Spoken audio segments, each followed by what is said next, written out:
Good evening, everybody. It's not Outlast this time around. I was slightly tempted to hop in because on the Discord, I did a stream on Discord, and actually, there was, I wasn't solo. There were people watching. But I did, in fact, finish the resort, the spoil the auction, which was the very last of the oh god that was the very last A plus that I needed for A pluses in everything that's currently in. I don't care that it can't sync. I just want to play the game. Thank you. I guess you can't see any of this, but yeah, so it was the right call to do that on my own time, because the specific, I'm not talking about the like number of attempts or anything like that. The specific run in which I achieved that final goal took quite literally 2 hours, which, needless to say, I would not have been happy if that didn't, didn't turn out. But yeah, I did it. Not really eager to try it again, to be completely frank, but my main mode, until I guess all my tasks are done, is escalation. Anyway, we are here for Cyberpunk, so Hello. I'm Arifakov, and you're watching. chipping in, drive to the oil fields. That's it. Rogue's in for the kill. She's ready to stop running from her past and catch Smasher. And when we catch the bastard, I want to be the one to pull the trigger. But for now, you're in charge. Happy hunting. Narkexy, how are you doing?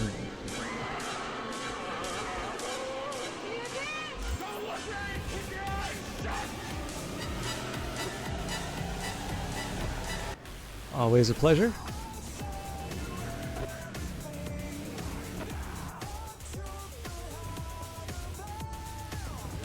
Oh dear, that doesn't sound too good. Sorry to hear it. I actually had a tough time at work, sort of, I'll say, okay, gotta be around here somewhere. mostly last week, but things sort of picked up, so... Can't believe they bothered to truck it all the way out here. It's better than the junkyard where I landed. Oh, fair enough. Still, I hope that it's unalloyed good, and So that's how it is. Nothing here at all.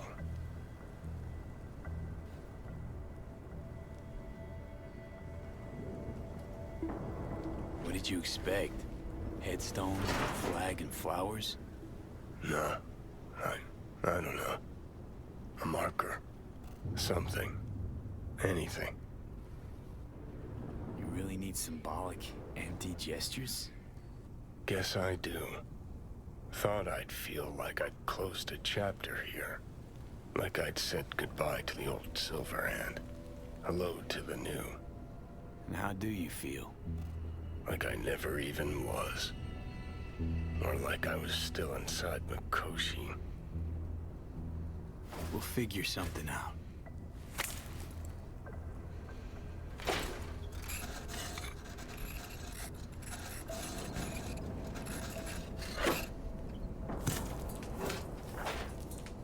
Better now?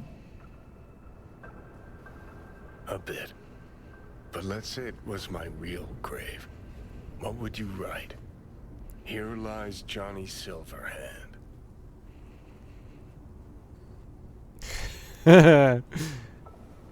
Night City legend. Sounds good. But what does it really mean? What did I achieve shouting chipping in to a bunch of angry, pimply kids?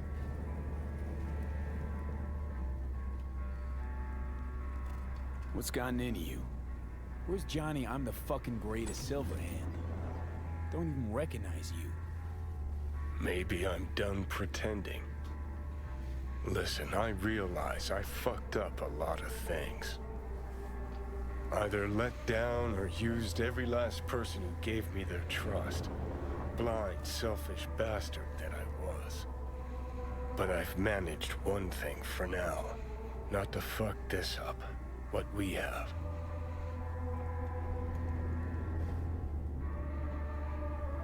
It's been a long, bumpy road, but we made it.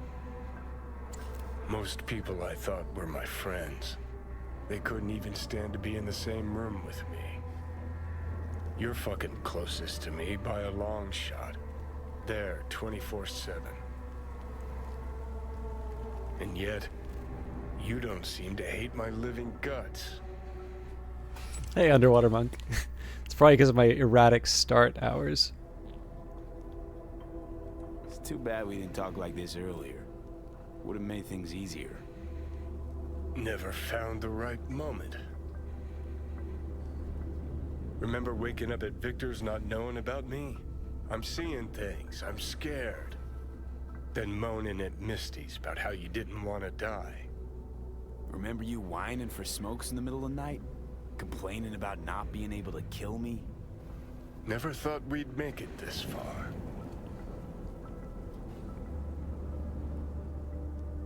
When you said you let your friends down, did you mean Rogue? Rogue, Alt, Carrie, Santiago. Not all's lost yet. At least with Rogue.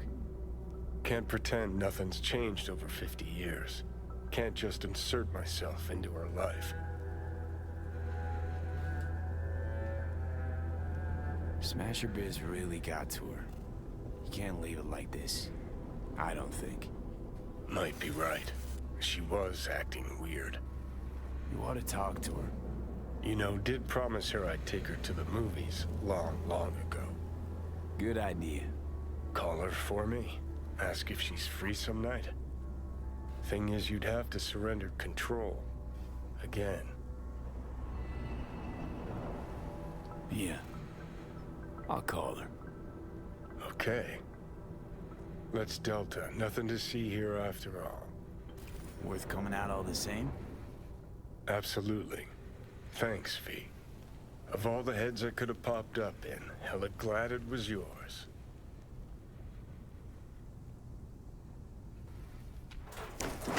I quite like that. I don't think I've done this before. There is a side of me, much like the character, that wishes this came a lot sooner, because I have mentioned how a lot of the decisions that I'm making with Johnny tend to be a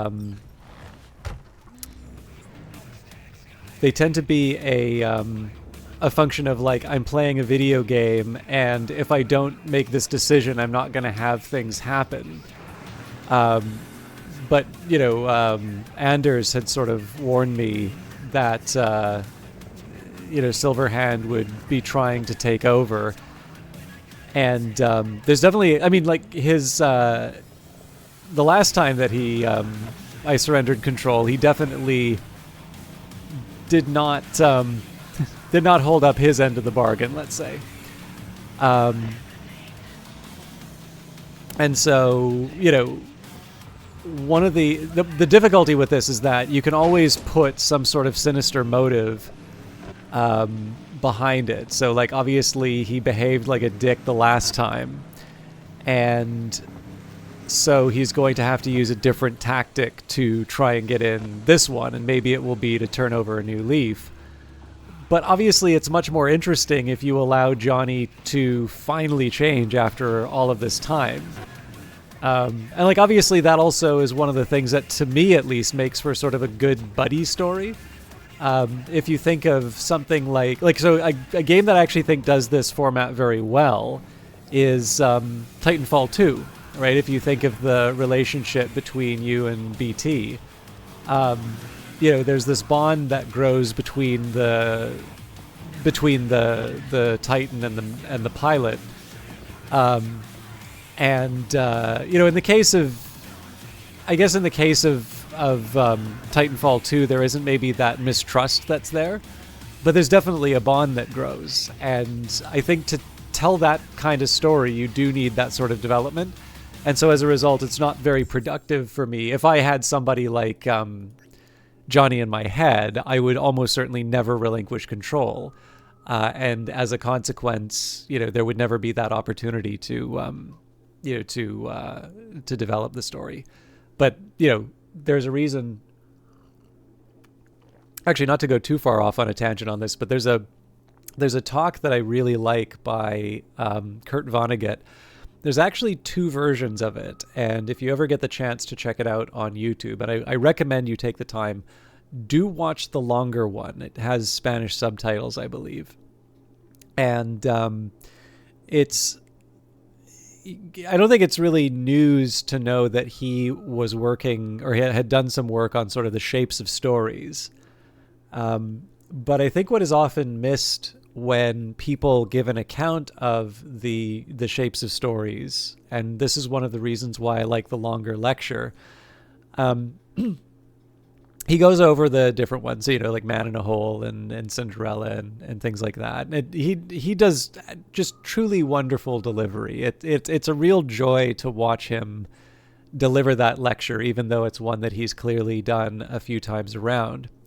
But why I like the longer one is that he does sort of point out that there is something artificial about sort of the rise and fall of the different shapes that he's looking at.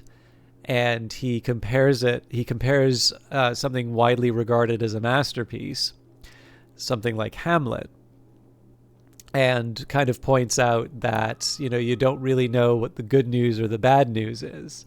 And he has some, actually, first of all, he has a very fun take on Hamlet, but, he points out some of the different things. So it's like, hey, Hamlet, I think you better, something on the parapet, I think you better go talk to it. It says it's your dad.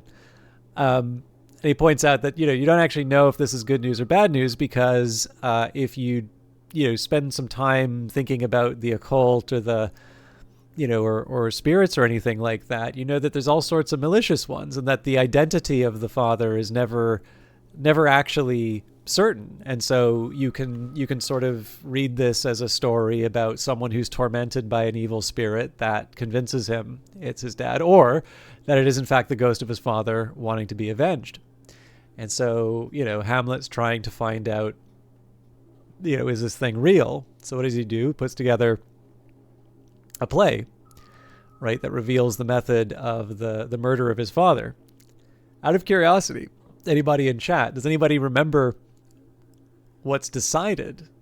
Does the play actually out the murderer or not? And while I give chat a chance to answer on this one, I'm going to read out Blistering Love. Can't even remember why Rogue and I were always at each other's throats. All I remember is the good times and how few of them there were. Now I've got one night to make it up to her. Yeah, movie date sounds boring, but hell, we never did normal boring things. Better late than never, right?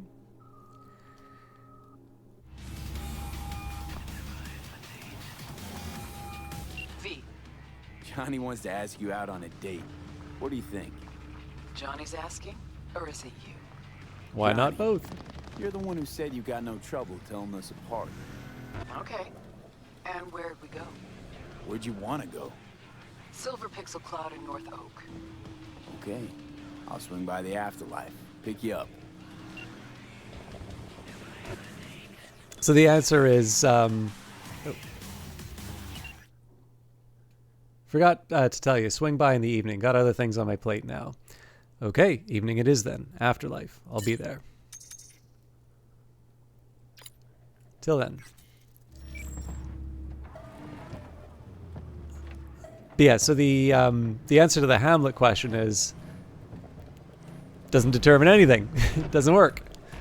And he there's this very nice thing that he sort of talks about. It, it's like, if I ever find myself, in the afterlife at some point, I'd just want to ask, what was the good news and what was the bad. And I think the point that he makes there is that Hamlet is a masterpiece not because things don't happen in it. And I was actually really dismayed by a writers group that I showed that lecture to, because everybody immediately interpreted that as Kurt Vonnegut wants us to tell boring stories. And I'm like, have you read a Kurt Vonnegut story? But there is a difference between, and it's like this is hard, right? I do not have the qualities or the discipline to be able to do this kind of writing. But I think one way of looking at what Vonnegut's talking about in that lecture is to say that there is more that you can do with a story than make it propaganda. Right, you do not need to signpost what people are supposed to feel or what, again, the good news and the bad news is. What you can do is you can tell a story that is reflective of life, and it will, because it's reflective of life, lots of different things happen. But it does not necessarily instruct you in terms of how you should feel about it. And, I suppose the question would be whether or not the audience accepts, well,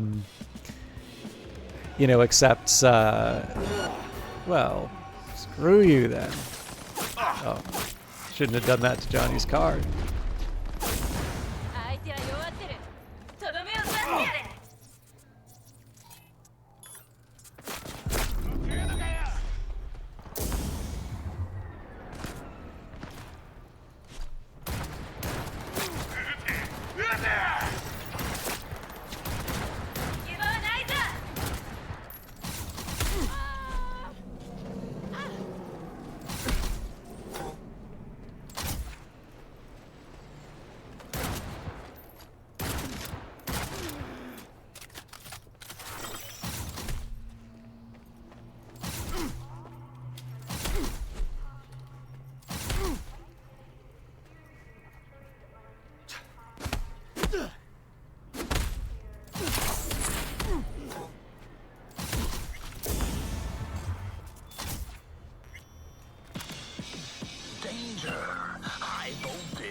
Yeah, I've had some conversations where the question is, is Shakespeare actually good? And I don't know, like I'm in the really weird spot now where I'm maybe not so I don't know, like I'm not trying to impress anyone. I'm not committed to the idea that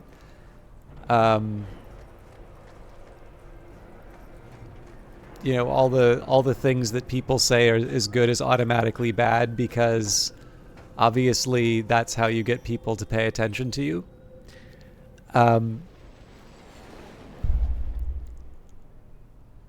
But I also think there's not a lot of value in just sort of enthusiastically nodding. Crew taking you along as bait? That a compliment? You look different. Try again. Brokey and Oisiki and Brokey, suitably out of this world names for the cosmic DJ duo Private Press. Their star is shining brighter than ever right now. These mysterious high riders are newcomers from a musical scene in orbit that is slowly on the rise, or rather descent, as their sound invades ever more ear holes and hearts of us earthlings. Maybe you'll find some charm third time around.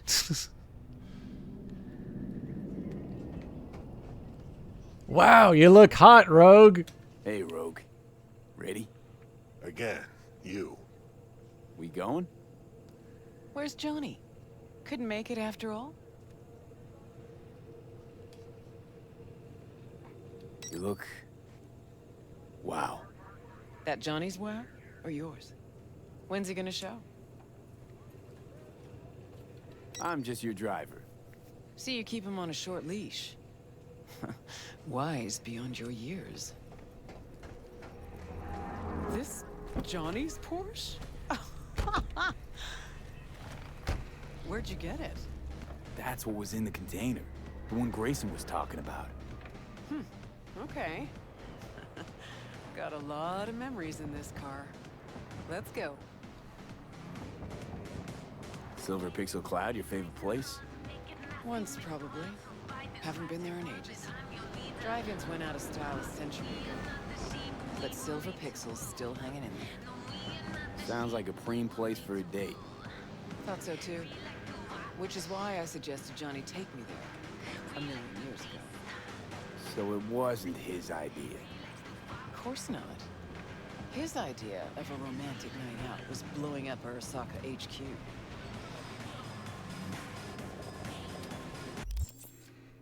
Can't remember if I'm wearing... I am wearing all of Johnny's stuff.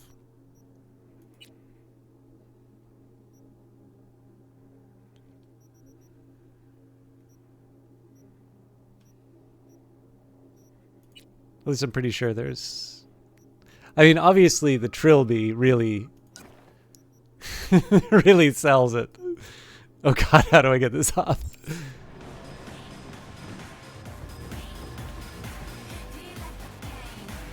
But yeah, again, I don't want to make too much out of it. But yeah, Tell me what's going on. For real. Meaning, Johnny doesn't do a thing without an ulterior motive. So what's in play this time? Johnny's changed.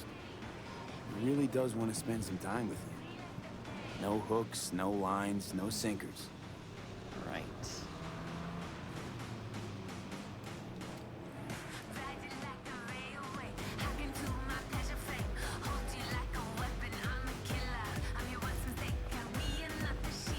Rogue? Just taking it all in. A selfless Johnny Silverhand. Apparently you're a positive influence on him.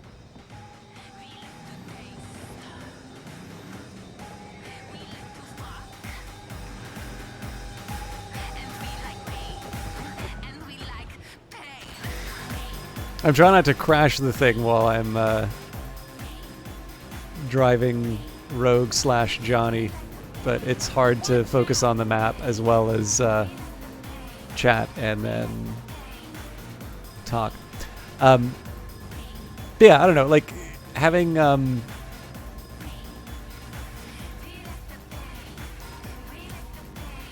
I think probably the better way, at least for me, to appreciate some of the stories that people regard as classics. To me, it's not like I don't see a lot of value in turning around and doing what every kind of blog seems to want to do, which is X thing is good or X thing is bad, actually, depending on whatever the contrarian view is.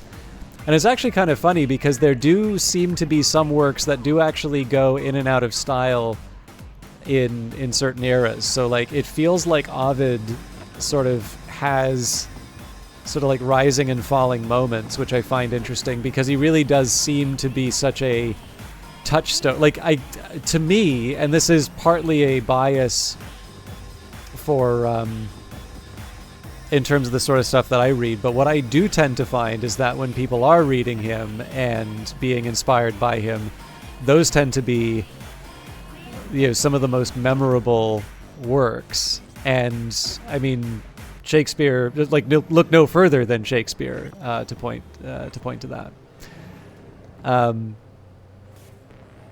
But I do think, you know, moving past the idea of just simply trying to be contrarian, which, you know, obviously on its own is just going to define yourself. I mean, you're still defining yourself by other people's opinions. It just happens to be you put sort of the negation in front of it. But if you go in and sort of accept that it's, you know, you don't just read these things, you know, you don't read Dune because everybody's talking about Dune now. You know, you take it as everybody's talking about this thing, but it needs to work its magic on me. I need to understand what everybody's into on this. Not that I'm picking on Dune in particular, but you know, if you do that, I suspect you're going to have a great time with it. Not to suggest you wouldn't otherwise. Here we are. Ecorb, good to see you. But obviously, that way you're going to wind up with a certain ownership over your, you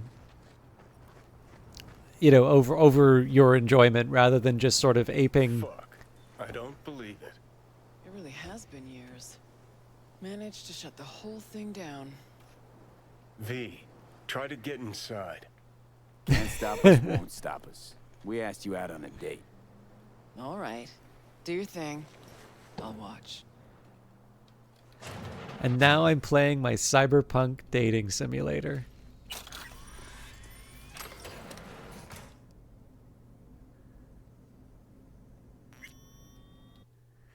Sign the petition flyer April 23rd, 2021. In defiance of citywide protests, the push for new oil wells rages on, putting our surrounding ecosystems at serious risk. If you are against the illegal exploitation of this land, please sign the petition. Together we can make a difference. Your vote matters. End the criminal devastation of the Badlands.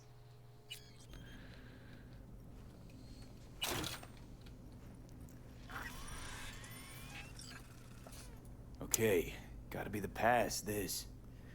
Guess we really are going to the movies. Severance. Change of plans. We'll be shutting down Silver Pixel Cloud Night City at the end of the year. There will be no severance packages offered. As stated clearly in the contract, employees are not entitled to severance pay if they may transfer to another company location. We are happy to offer employees a choice between our Rockford or Laredo locations. The new positions will be on a short-term contract without benefits, as those locations are also slated to close within 6 months. The code to the main entrance has been changed to 0000 so that everyone can come and collect their personal effects. Contact Mark Siddons. He's the man in charge of authorizing access. Feeling alone tonight? Feeling alone and kinky? Women, men, agender or fluid? We've got someone for you, and we're as naughty as we are sexy. You're just one easy order away from living out your dirtiest fantasy. Check out our Double Trouble Genitals, Animalia, Tails, Scales, and more, Neurolibido Stimulants, and that's just the start.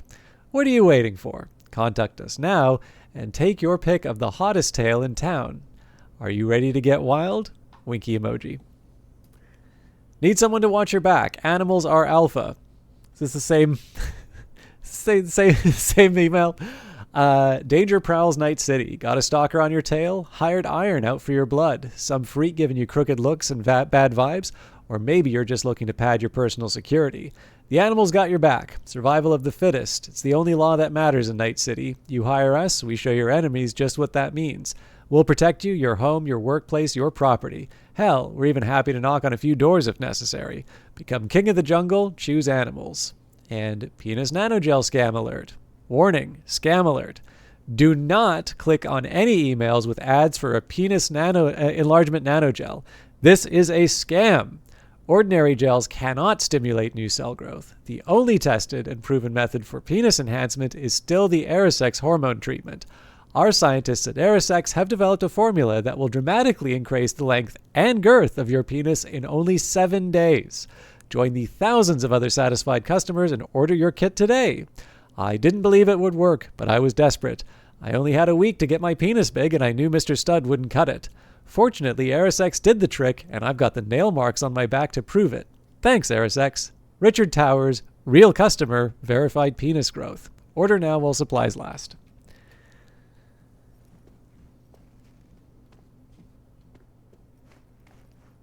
Speaking of Shakespeare. All right, let's go. Sha-la-la. Well done. Try and get the projector started. I'll get us some seats. Sure thing. Exactly where I was supposed to take her 50-odd years ago. Right, let's go check the projector. Entrance is over here. Thanks, Johnny. I don't know how I could have done it without you. Silver Pixel Cloud is growing. We're growing. Thanks to all our new customers, we're thrilled to be adding even more space for you and your cars. More space, more privacy, more excitement. More hair wax. Okay, looks like I found the projector. You wouldn't happen to know how to get it up Interesting. and running. Bushido 10, Fade to Black. Must be a classic by now.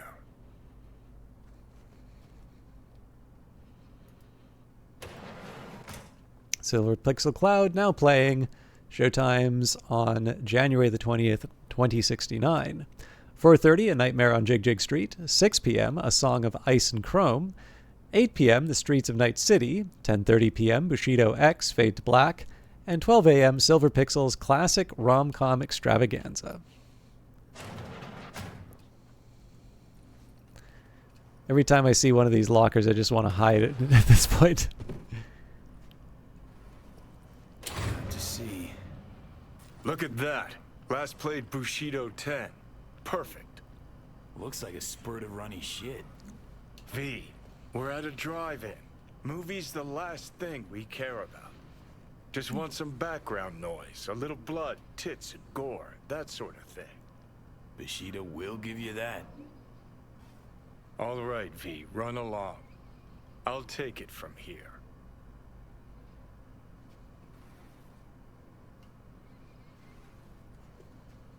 Have fun, you crazy kids.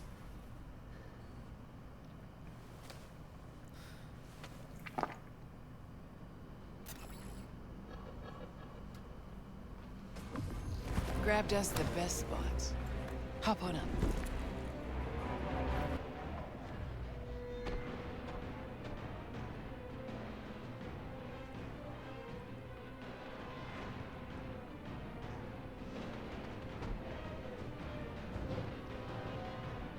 It's like one of the Metal Gear games, right?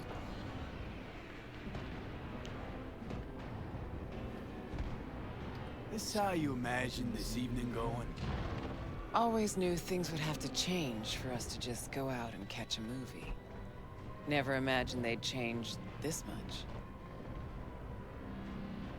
Let's pretend it's 2015, huh? We just met, and I got no idea what a bastard you are. But I like 2077 Rogue. A far inferior version. Okay, so it's 2015. If you could do it all again, what would you change?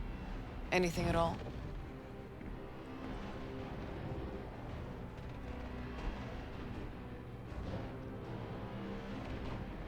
I do everything in my power not to lose you. Johnny, Hey. What's this? Nothing, it's just... Had a lot of time to think while you were away. What ifs and all that. Sure that's it? Nothing about Grayson or Smasher? What? What's Smasher got to do with anything? Getting the sense you still got a thorn in your side there. 'Cause I do. I'm irate, disappointed, but rather not think about it now. Think you might be hiding something from me. Johnny, there's a heap of things I'm hiding from you. But all we got's this one night.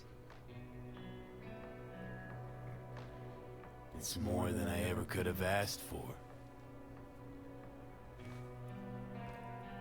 Rogue, I'm here on borrowed time in a borrowed body.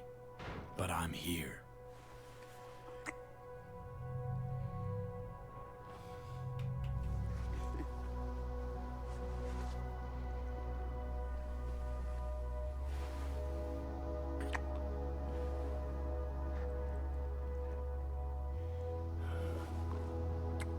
I thought it was like a kiss, not a full-on love scene. Sorry.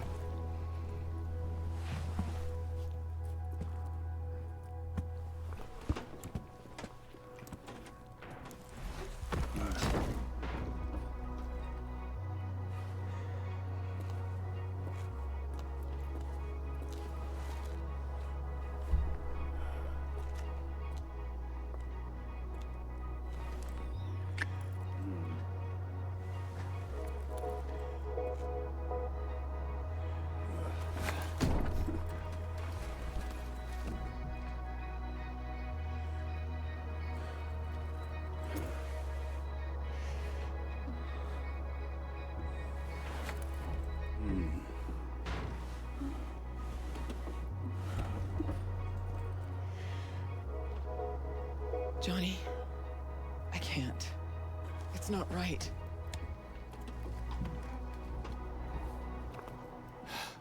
Meaning not fair to V? Not fair to you. Tried so hard to pretend nothing's changed. To pretend I'm the same Rogue you knew. Actually managed to fool myself for a little. get back on my own. Rogue. Fuck.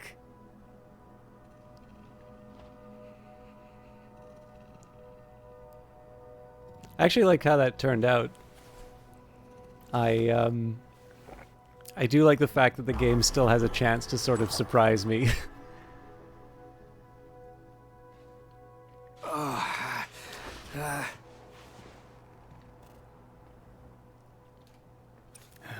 Rogue's gone. Yep. You fought. What about? Got no idea. Was gonna be a nice night at the drive-in. Now she's mad and won't tell me what about. Any guesses? Remember Grayson, how they spoke? How weird it was? Weird's not the word, I don't think. He was toying with her. Could be something to that. Gotta mull it over. For now, take me to North Oak. That's supposed to help you figure out Rogue? No, Carrie. Tell you once we're there. Movie was a turd wrapped in crepe paper.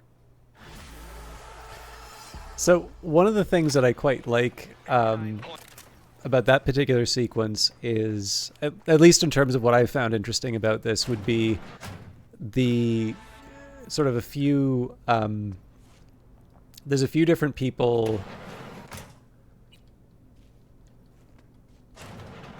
that kind of keep repeating this idea. So like one of the things that I like in terms of the contrast with Johnny is, you know, his great enemy Saburo Arasaka, and the you know, the Soul Killer. And of course both characters are sort of these larger than life figures that are staying on too long. You know, Saburo is attempting to achieve immortality through the relic. Johnny is sort of the experiment. And of course, he's trying to take over V. Obviously, that becomes a little bit more complicated. But a lot of the most interesting interactions with Johnny are definitely for him to see how little his rebellion accomplished. And I imagine that can only feel worse when someone like Saburo... I mean, he doesn't see Saburo die, but to see clearly how dominant something like Arasaka Corp has become, and how sort of his terrorist act didn't do anything, didn't have any sort of lasting effect. And obviously, so where I found the original conversation with Johnny interesting was when he gets reflective about that, and you know, wanting that marker and such. And again, it's something that, in my view, is consistent throughout the game. Everything from Dexter Deshawn's question, you know, do you want to die old and happy, or, you know, go out sort of bright in a blaze of glory? And it has those passages from the Iliad inside of it. None of that stuff, I think, is accidental. But of course, what does interest me, and where the Rogue one becomes interesting, and more than just sort of another romance option. Like, this is the thing. I like the fact that the game has created an expectation. I completely forgot that the little lips signal potentially indicated a quote-unquote romance scene, i.e. a sex scene. But what I do like about it is that it does upset that expectation, and specifically because, unlike the people in the who are, you know, in a chip or preparing themselves to be in a chip, Rogue has had time to think and, you know, reflect on who she is. Basically, she's someone who's changed, and so you as Johnny think it's going one way, but there's very much a reflection that she has moved on in some sort of way, which again presumably is going to be you know, revealed inside of this. So one of the, I think probably the points where this game is the most interesting to me is when it does keep coming back to that idea, and particularly when it shows that idea through a few different lenses. I think that, by the way, is true for a lot of stories that I like. And it doesn't have to be, I'm trying not to hold this up as like Ingmar Bergman's, Cyberpunk 2077. This is like one of the things that kind of bugs me a bit about the way that people talk about the Christopher Nolan Batman movies. They're very good movies, but there can sometimes be this effort where people are like trying to talk about them in these like grand cinematic terms. And like, don't get me wrong, I'm happy to like babble on about Nietzsche and stuff like that in The Dark Knight, because I do think that there's actually some stuff that you can pull out of that. But like, you can spin a very good yarn and still make sure that you are telling a story that's like worth thinking about and remembering. And one example I can get out of that I like thinking of in particular is the Aliens sequel, right? Or the Alien sequel, Aliens, right? So you have, it's actually also, in my opinion, one of the reasons why the third one was so disappointing is that, you have Ellen Ripley. She's been in cryo sleep long enough. Not unlike, there's not coincidental that I'm comparing this with Cyberpunk 2077, right? Like, it's, you got another character's like been in cryo sleep, world's moved on. She finds out her daughter's dead. And she finds Newt, right, who does a better job of surviving than the APC. There's a talk that Alexis Kennedy gave at GDC, which compares indie developers to Newt and sort of AAA to the armored personnel carrier in Aliens.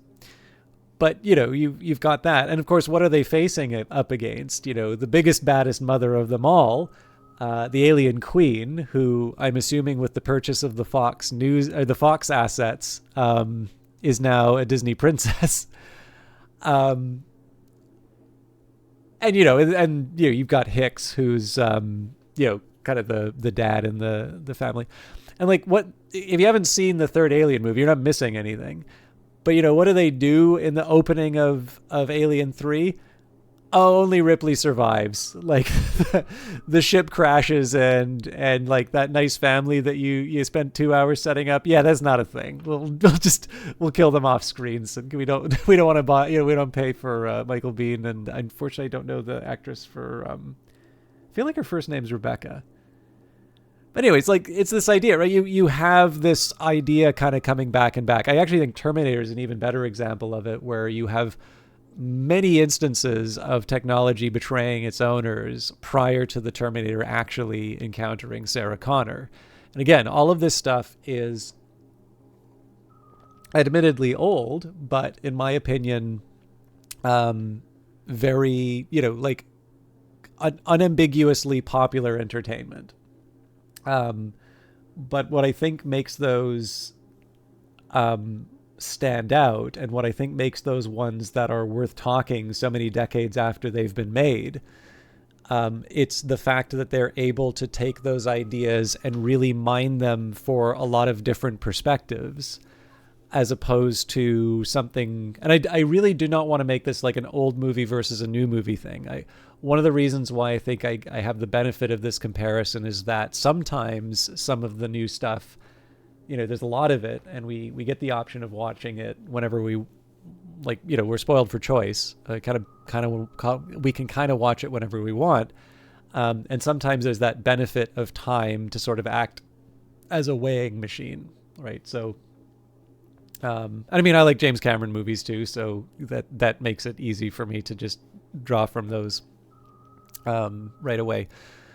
But I think they can serve, beyond being dated, I think they serve as reasonably good examples, and ones where I think in this case here, you've seen a few different angles from which this idea of not just the passage of time, but specifically the overstaying of these figures and the potential damage that it creates, I think is an interesting one. And so as a result, the Rogue encounter adds another perspective on that, and specifically on the idea of someone who can change rather than someone who can, somebody who's sort of stuck in the past, despite the fact that she's trying to sort of appeal to Johnny by saying, it's like, imagine we're back to that time that we first met.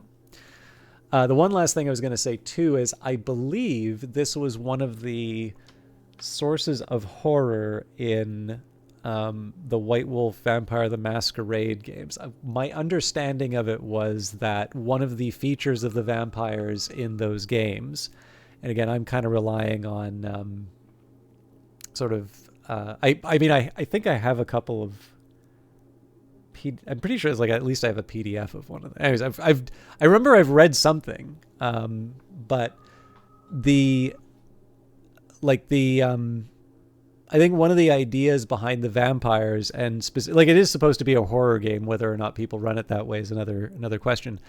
But I believe one of the features of the vampires in that particular setting was that you hit a sort of stasis that you do not necessarily grow. It doesn't necessarily mean that you can't have your like ability points go up. I'm pretty sure it still has like some form of experience and all of that.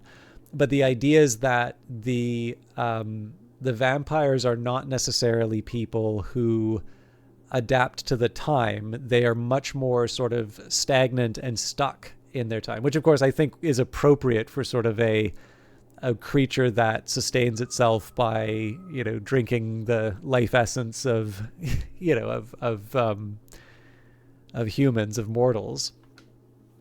And this is apparently some of the inspiration for either siring new vampires or at the very least seeking out servants, so that, you know, if you're someone who is much more familiar with, say, the Napoleonic Wars, you know, you may want to have someone who understands how a computer works today. And I don't know, to me, I think that there's actually quite a bit of I think there's quite a bit of interesting storytelling, specifically horror storytelling, that you can get out of that. Because at least for me, one of the things I like is, you know, like a job that I like versus a job that I don't like would be whether or not I can, whether or not I think my best work is ahead of me. If every day at work is going to be the same thing, you know, and I tick the right boxes and I put the right numbers in the spreadsheet, and then, you know, I wait for the clock to roll over to the time that I, you know, I'm ready to go home, I'll feel quite bad in an environment like that. So much so, in fact, that I go out of my way in my own time to find other projects to do.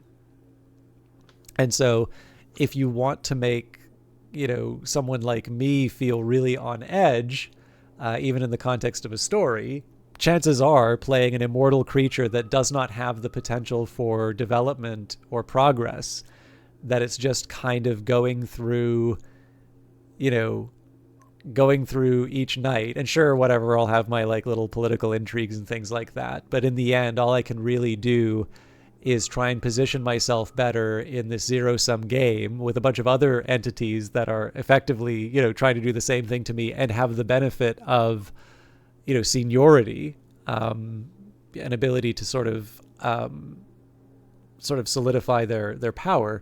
Yeah, I'm gonna say that would be a pretty decent representation of horror for me. So, you know, again, I just wanted to give an example here where these are some ideas that are present in Cyberpunk 2077 that are not necessarily done from the White Wolf angle, but you can sort of see how similar ideas are explored in a different genre and give you a certain twist. I suppose the story that I just said there is essentially like a long and long-winded and not as interesting version of Gather Ye Rosebuds or something, but... All right, meet Johnny by the North Oak sign. The whole time I was flat on my digital ass in Mikoshi, Kerry was out there forging his glittering solo career. He'd better be real fucking chill after all these years, right? But something tells me deep down he's still the same. Anyway, come on. Guy's gonna shit himself when he sees me.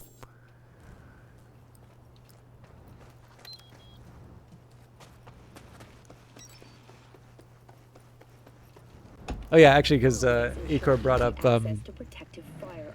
A+ing Despoil the Auction again. Last time we played Cyberpunk, I also hit the milestone of getting #1 in Roach Race. So this has been Q1 2026 has been the day I settle all family business. Recently expressed interest in the purchase of Pacifica property with the aim of constructing a new server and logistics center. The city government has openly considered selling the land for a single $1. in a symbolic gesture. Oh, good luck, Igor. That Ken Cow demonstrates commitment to eradicating Are you doing it with a group or? presence. Today's final I will say, because I know story it takes a is while. pet owners. If The if canine the owns instructions pets for weren't increased clear, feel free to pop in, and I'll try and articulate as clearly as I can. All right. Fined for possessing an undocumented Doubly best of luck animal to you then. or And yeah, if it's not clear what you need to do for some of the secret stuff, just let me know, and I will do my best to guide you in chat. have a pleasant day.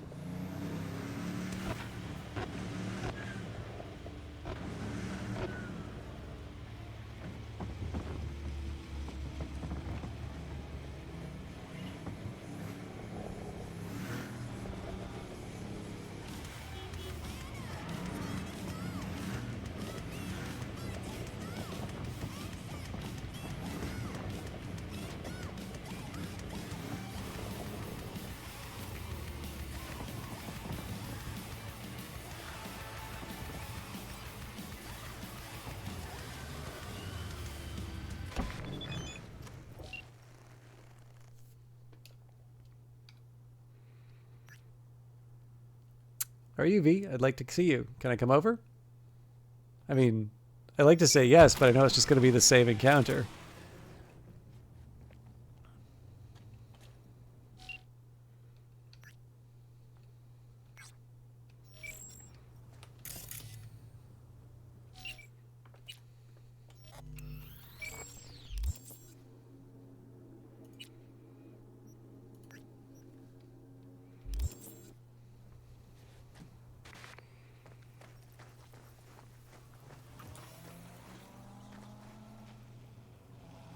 This ought to work.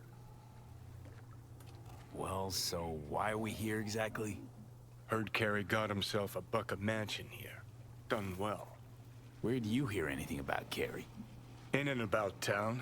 Scream sheets are full of shit about him. Oh, right. You weren't around. Mm-hmm. Your big night out. So what? Want to pay him a visit? Yep. Seems as good a time as any.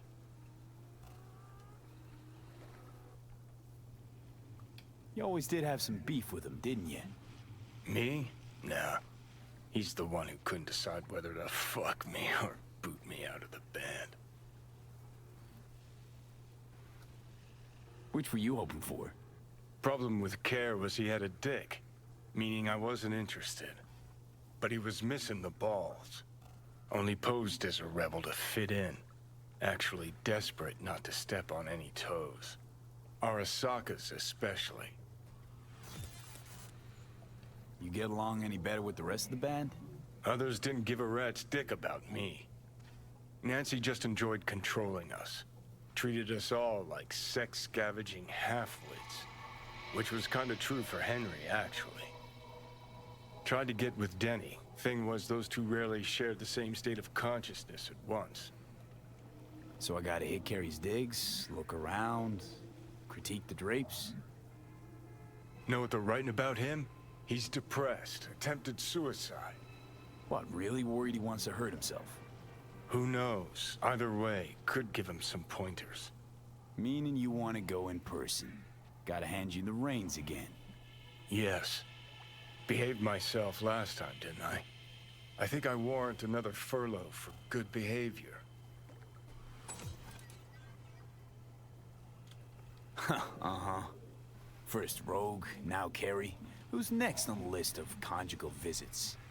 Nobody. Just so happens the list of people I consider friends and who are still alive is pretty damn short. Exactly why I need to talk to Carey. What was that about attempted suicide? Amateur hour. Didn't even cobble together the right audience. Tried to put a bullet through his skull in his room. Bodyguard took his gun like candy from a baby. Could just be the rumor mill.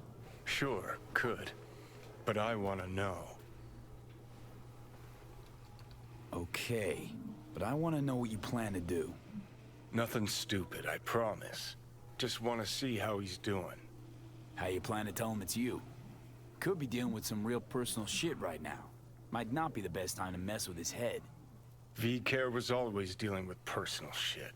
That's why, in spite of everything else, we got along. Don't worry. I'll play it by ear, sensitively. First things first. We gotta get into that house. Okay, just let me know when you want to take the wheel.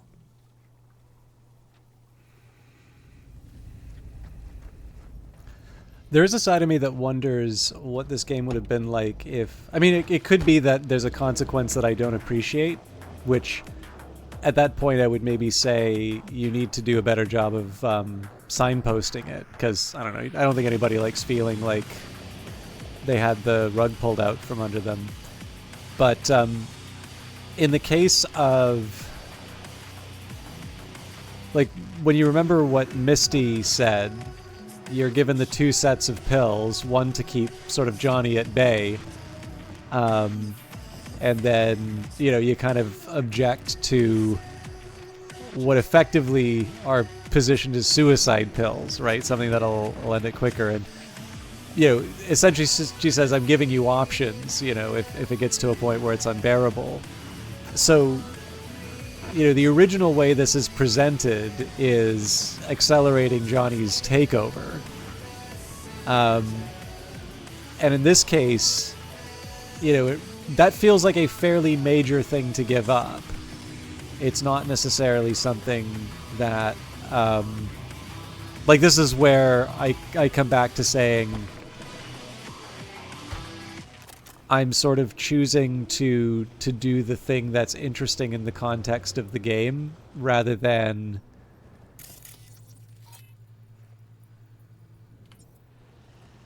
I wonder if there's a way that doesn't involve me relying on my double jump. I mean, I'm assuming... Okay.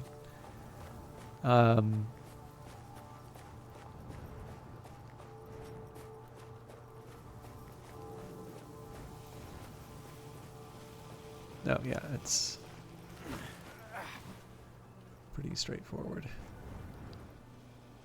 Or seems so.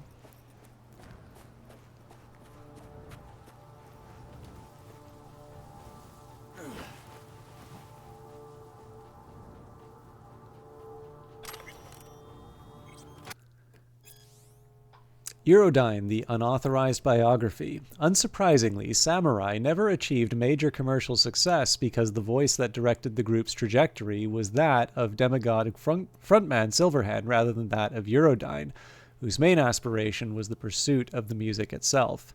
Silverhand never possessed grand ambitions for creative expression. Instead, he was hell-bent on a personal path of devastation. These destructive tendencies had significant influence on Carrie and persisted long after the Arasaka Tower attack and Johnny's disappearance.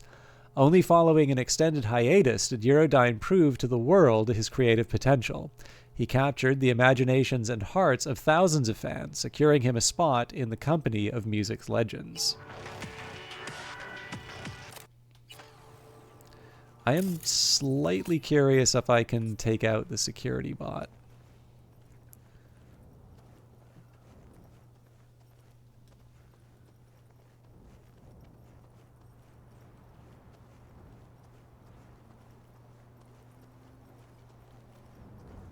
The hell's this freak tech?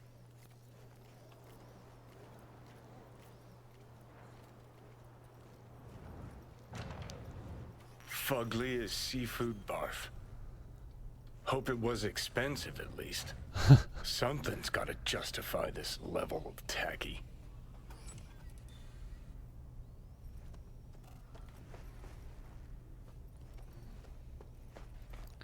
Oh, fuck.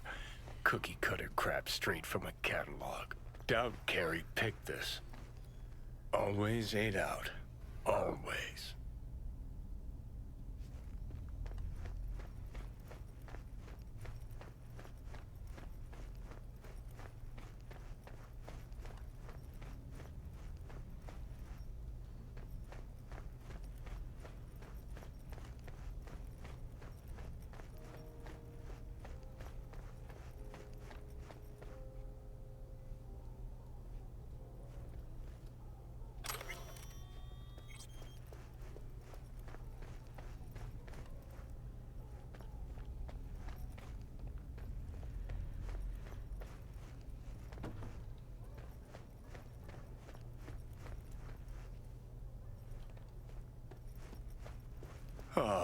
beautiful butterfly Carrie emerging from his silky samurai chrysalis. Oh.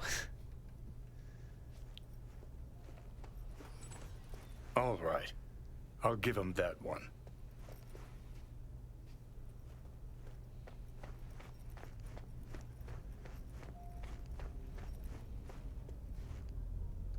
What's...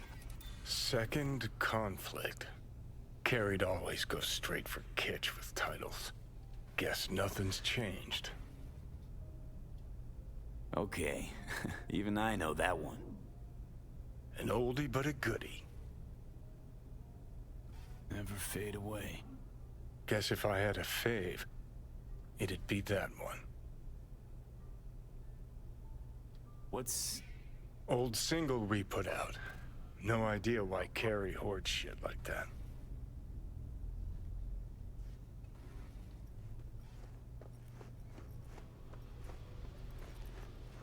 Oh, looks like he's showering.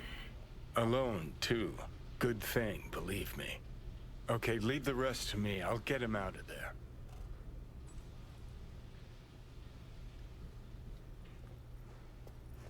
Drop one of Misty's special pills. Let's go. Okay.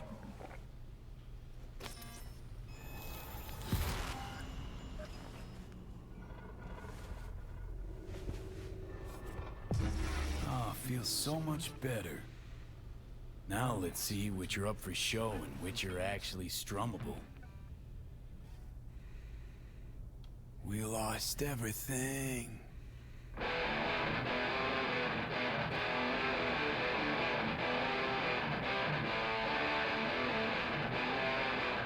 the fuck?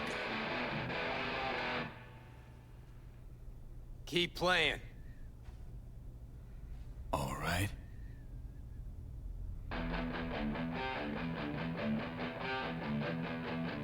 Johnny? Carrie? No. No. That's some fucking joke. Hang on. What did Silverhand tell me before he died? Told you to leave Samurai. Go your own way. Clearly I was right, as I often am. Johnny fucking Silverhand. Fuck. I mean, how? Surprise. Motherfucker!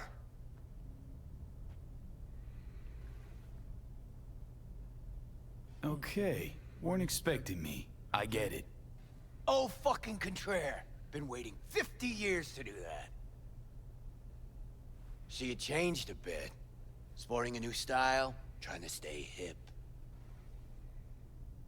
Yeah, kinda. What about you? Shit. Johnny. Oh, man, I need a drink. All right. Come on. Tell me. Why do you look like a small-time klepto-punk from the afterlife? Long as you tell me what you got in your throat. Always did complain I couldn't carry a tune. Nice place. Ain't seen much of it yet. Moved in after the 4th album came out. All sold well, apparently. Fuck you, Johnny. Don't even start. Who'd you sign with? Shit. With Arasaka. Mornings, I record at their studio. Then evenings, Yori pops over for a little neighborly cookout. And who'd you really sign with? MSM Records. Another pillar of society. Come on. Sit down with me. Tell me where you've been all this time. Steel yourself for a long story. I just really want it to be tragic. Sad as all fuck over all those years. 'Cause if I hear you spent them with the Nomads, open road, wind in your hair, or cool and relaxed in orbit, and now you've just popped by to shit all over my life, well, I'ma lose my damn mind. Listen, judge for yourself.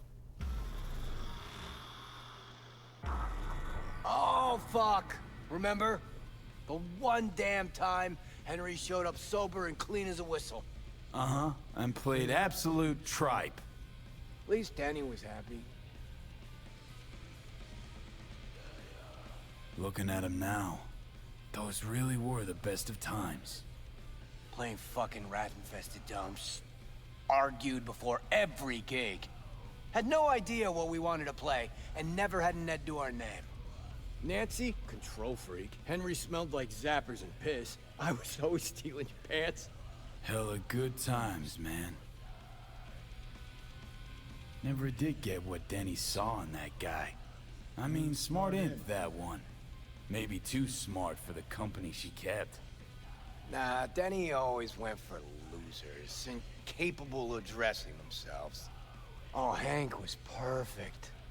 Half a brain and high all the time. She got to rescue him over and over again. Why'd she never try and fix me? Would have had to get in line, that's why. Who's that? Louise, the ex-wife. The what? Huh, you're kidding. How long did it last? Too long. But don't worry, it worked out well. For her.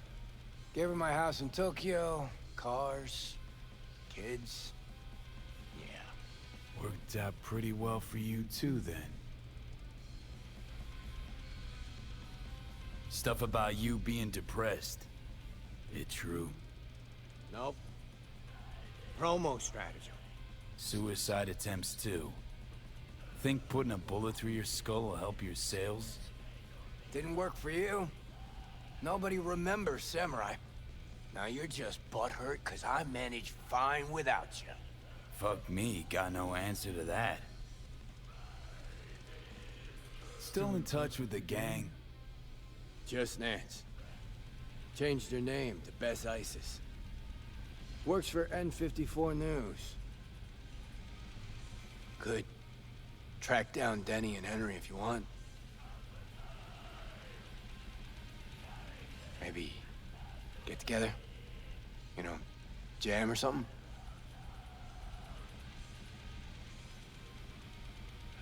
Denny might still be in the biz. Actually had talent. And the spine. Yeah, released something not too long ago. Moved to North Oak, too. You just said you weren't in touch. Didn't hear from her. I think she might be avoiding me. You ever leave this house? Nope. Henry probably killed his own liver. Nah, I would've heard if he was gone. Got mutual friends. Few calls and I should be able to track him down. Bess Isis, damn, Nance really went for it. Though all I hear is part-time stripper with a thing for ancient Egypt. Shame you died. Sure she would've welcomed your input. How's she in general, besides having nothing to do with music? Could ask her yourself. You want to bring Samurai back?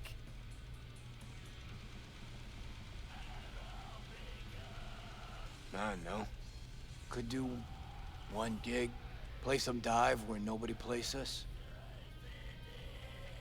I mean, got my reputation to think about. But I won't have to explain what happened. All this.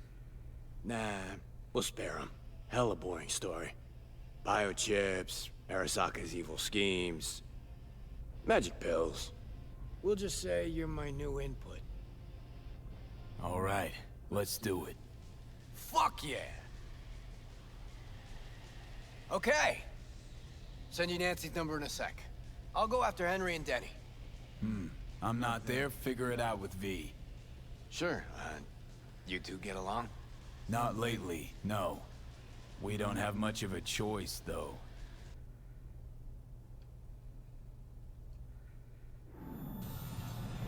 How am I?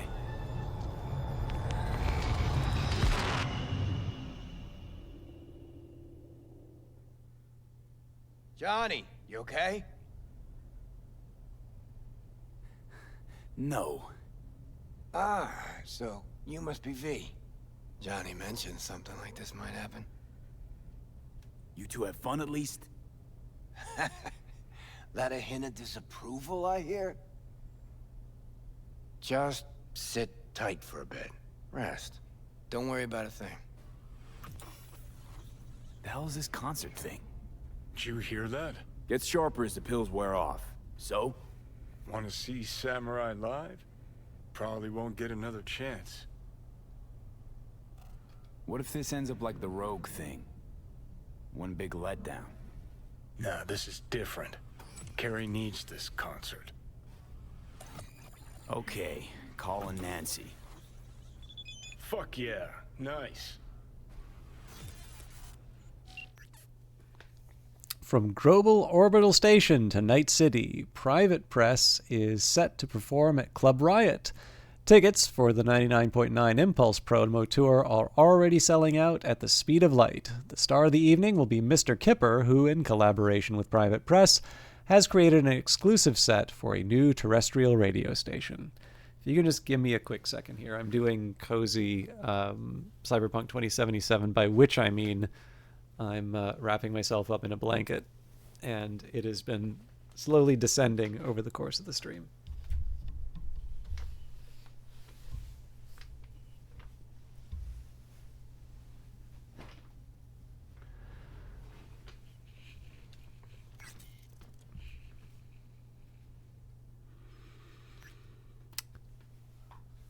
Our little adventure was actually very inspirational. I put out my first BD today. Thanks. Couldn't have done it without you. What? It'll be on the air. It'll be all over the airwaves. Keep an eye out.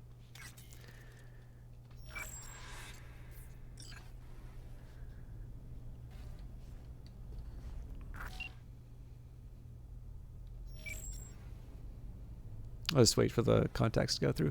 But yeah, so like this is actually not a bad example of having that that original trade-off that Misty's given you. So like this is something that in principle I couldn't personally really imagine doing. And you know, like obviously the games progress, characters can change and things like that. But like I said, there's one of two possibilities, neither of which feels entirely satisfying, which is either the consequences set up by the choice of the pills aren't really followed through on. And like maybe I'm misunderstanding them or whatever, but it feels like it feels like there's sort of room for a potential a choice there, which is a little bit more than just, I wouldn't do this personally, but I kind of want to see more of the story. But on the other hand, like, at least as far as I can tell, the game doesn't really seem to have been pointing me to there being any consequences of helping Johnny out in this way. And so clearly if it's like, oh, okay, you've actually been locked out of, 4 interesting endings because you took too many of the Johnny pills, I'd be like, well, you got to tell me, you got to give me more warning than that. So yeah, I don't know. I don't know how I would do it differently, but it feels like there might have been another way to do this.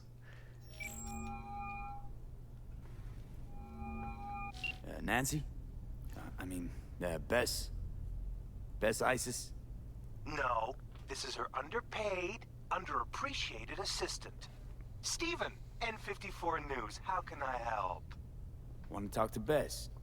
She's not here. Calling from Carrie Uridine's residence. Cool.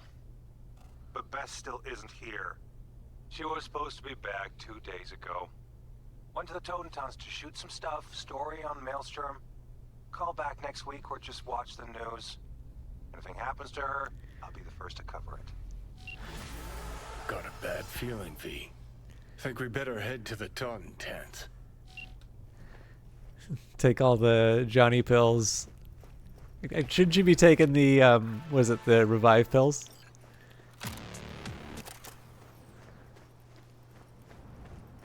Actually, I'm the one who needs the revive pills. I think probably that's more projection than anything.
More daring fashion is very diplomatic.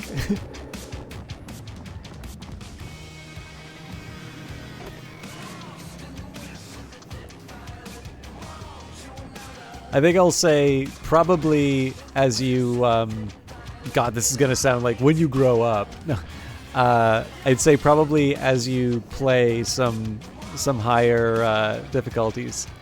Are you finding the ability to escape using the anti-ambush stuff helpful, or is it that there's not a lot of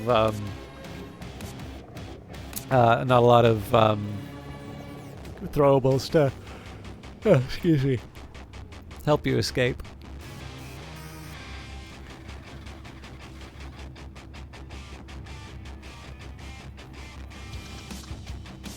Oh, sorry, you did say finally equipped evasive maneuver and has saved your... Yeah, no, evasive maneuver is like probably my must-have amp at this point.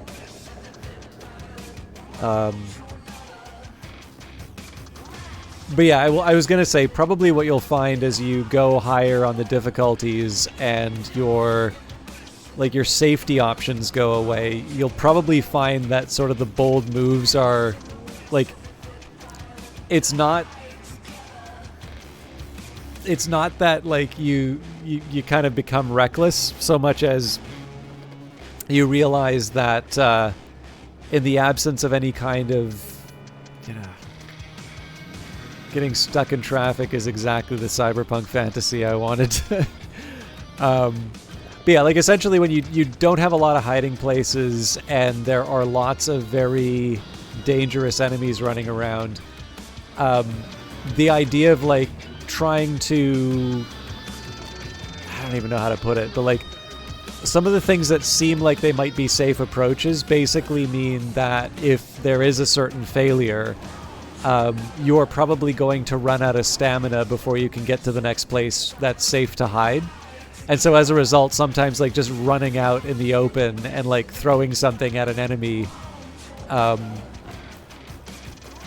while that would be reckless on, say, standard difficulty, it actually could maybe be a slightly more preferable one because you're just able to have that short, sharp shock where you have to run like hell for a bit, but you know that on the other end of it you're going to have an indefinite amount of time to rest.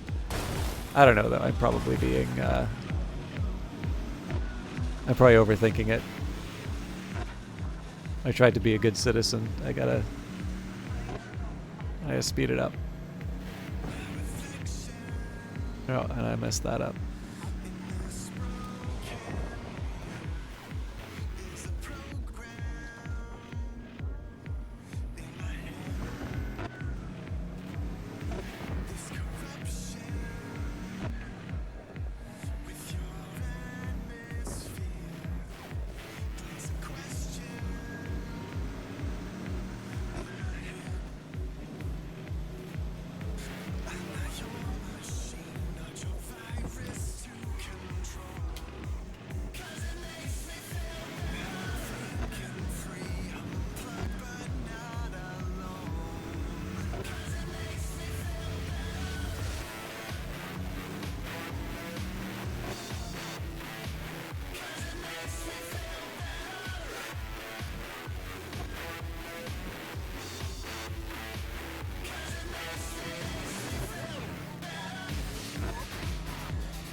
I'm curious what the reaction from Maelstrom's going to be. I guess I did help the one guy who should be the leader again, so...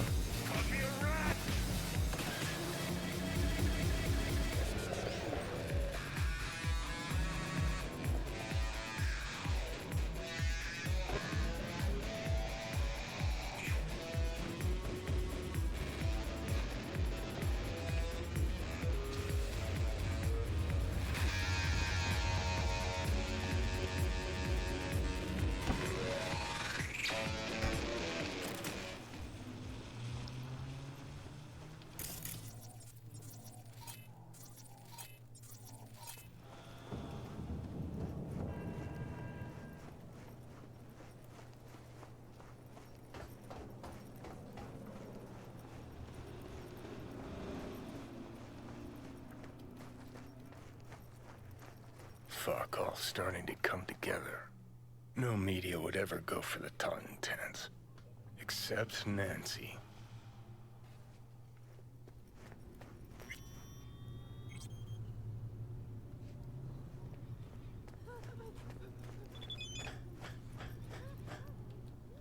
Holy shit, Henry's on board. Way to go.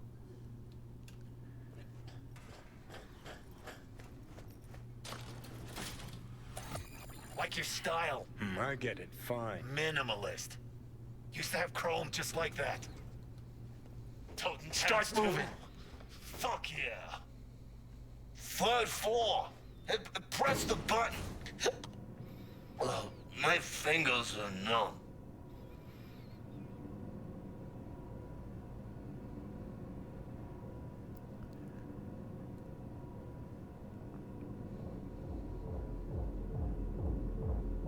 Hear that?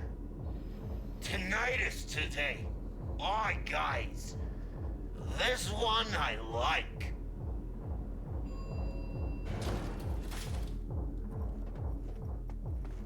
Later. Go on. You'll blend in, no problem. Say what you want about the guy. At least Roy says fuck. No fucking way. Remember that tape from All Foods? That's the Jew who clucked the spider bot. No. Wouldn't be that stupid to show here. You the one? Sure did. Why? You got another one? Had to toss the first. Fucking Jagoff. Look at this. A chance at a nick in the barrel. Get the fuck out! Now!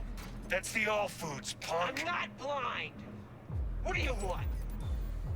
Watch out for that one. You the one in charge now? No.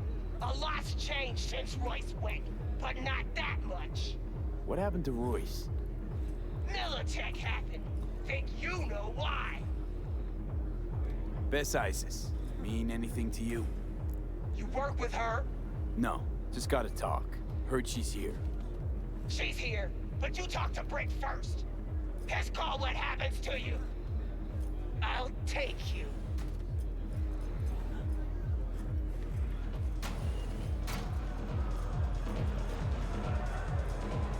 Brick took over for Royce after the All Foods incident. Seems like you all came out ahead then. Probably thinking Brick'll be grateful, huh? What? That'd disappoint you? No. And Brick's not in a position to demonstrate feelings of any kind. Yeah, if by alternative, you mean we don't give a fuck what people think. Okay, then let's say extreme music. What's that mean to you? Look, lady, you keep trying to slap a label on us. No, I'm trying to understand you. Chaos, a wall of noise, distortion. Brick, got another guest. V, what a surprise. What can I do for you? That's Looks like I'm Nance. interrupting. Wrapping up, actually. Bessie has overstayed her welcome. Yet I still haven't gotten answers to all my questions. Make something up. You're a journalist. Should be second nature. Say it's an orgy of noise or whatever. Shut up your hustle on the Ebonique. Just there the other day. Your people didn't put up much of a fight. In that case, you should go back. I'll see to it they take good care of you. Chill. Just some friendly advice. Appreciate it. Seems your people are holding a grudge. Hold those better than they hold their iron. Show a little understanding. Try not to piss them off. Carrie Uridine sent me, with some biz for Bess. Carrie, did he suddenly remember I exist? You can go. Huh? Just like that? I ask you. No, that's what I thought. Trying to run a business here. Thanks, Brick. That was enlightening. Let's go. Let's Delta. Appreciate it. Thanks.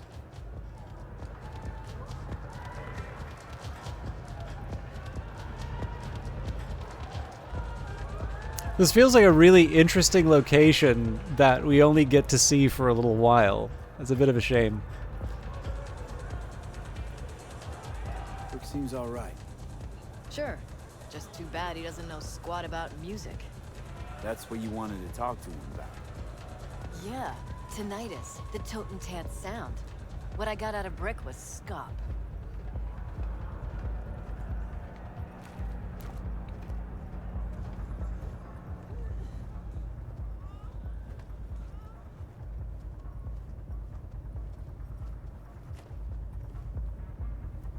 Why is the elevator so damn slow in this dump? Car's outside.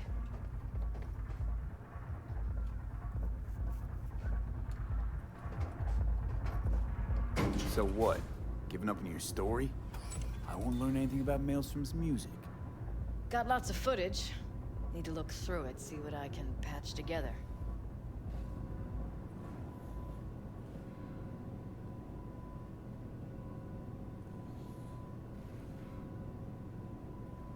Don't all everyone speak at once. Okay, come on. Fuck. Just hope the car's still where I parked it. Brick was the safe option. Really should have talked to the asses from Tinnitus. You got some sort of in with them? Brick invited me to one of their gigs. Problem is the lineup. Changes every time.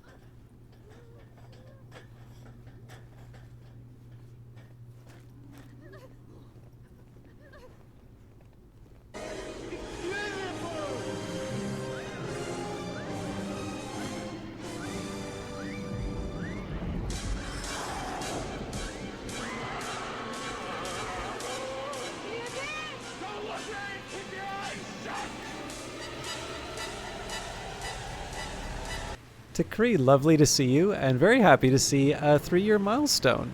It's strange to see that, but I'm very happy to see it. For fuck's sake! Could have been worse. This way you got a souvenir. Fuck souvenirs. I'm headed straight back to the editing room. Wanna talk? Gotta come with me. Clunker like this, hope it gets us there in one piece.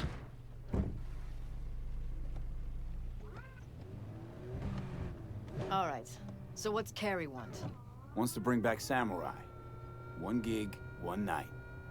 There is no samurai without Silverhand. I'll play for Johnny. You? Let's just say Silverhand was more visionary than musician. I got this. Trust me. Well, if you got Carrie on board, what's in it for me? A reunion with some old friends. Ah, come on. Carrie and Johnny were friends. That's it. We just floated around, sometimes got in their way. So what do you want? An interview with Carrie? Could write that myself, straight out of my ass. I'd want access to all his industry contacts, associates. Not a problem. Not as far as I can see.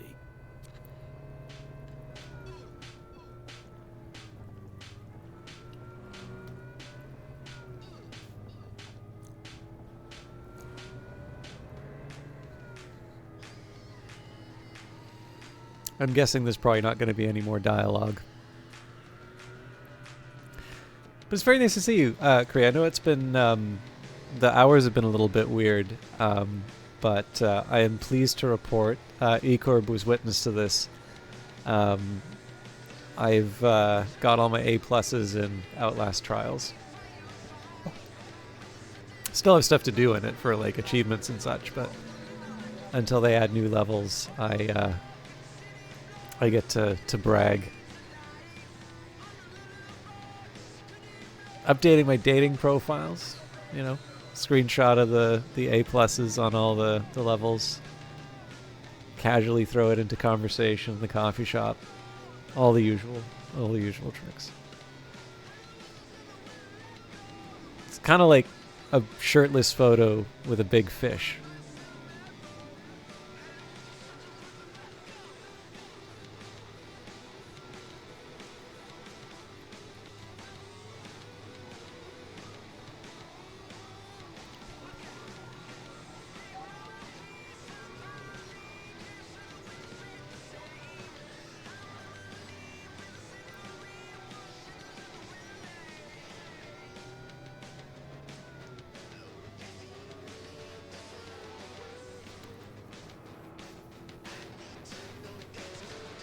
It's actually funny. I had so much I wanted to talk about, and then I'm sort of drawing a blank now. Guess partly I feel like this could just turn off and turn into the mission again. But I will confess, I do still like being. I actually think I like being driven a little bit more in this game, simply because I do get to admire like all of the different scenery in the game. Switch flip now to get the number. Excellent. You remember the trick on how to find the right paintings, right? They actually did a good job of incorporating them into the overall style.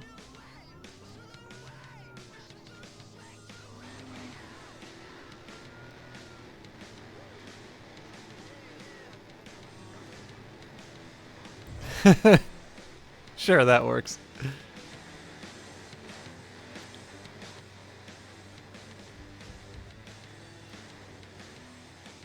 Hello, Lord Gloom. We're here.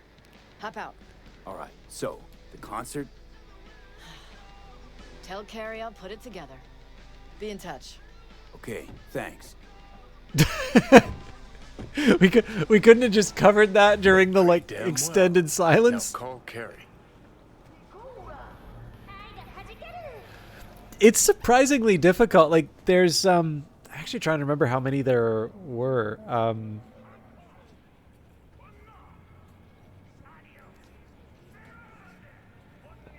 I think there's like 7 numbers. Ensure your family's safety in Charter Hill with reinforced walls and automated turrets.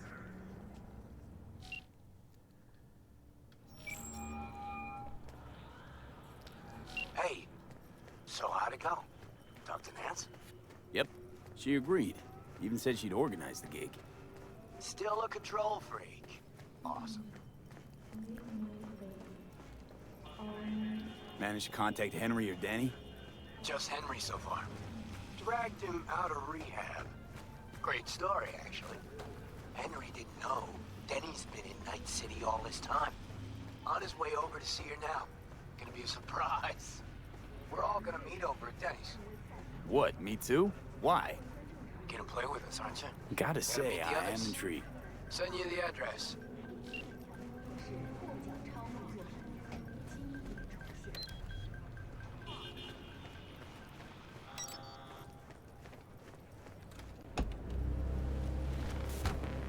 All right. I will actually share two. Oop.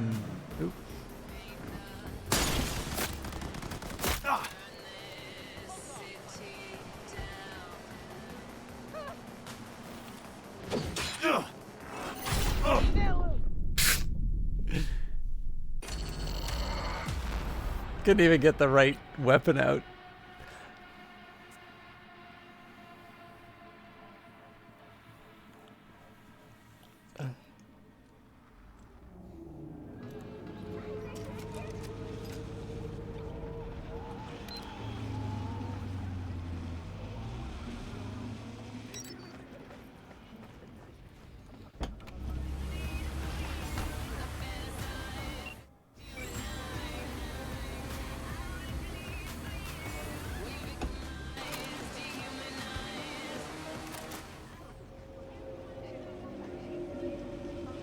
Something wants to kill me.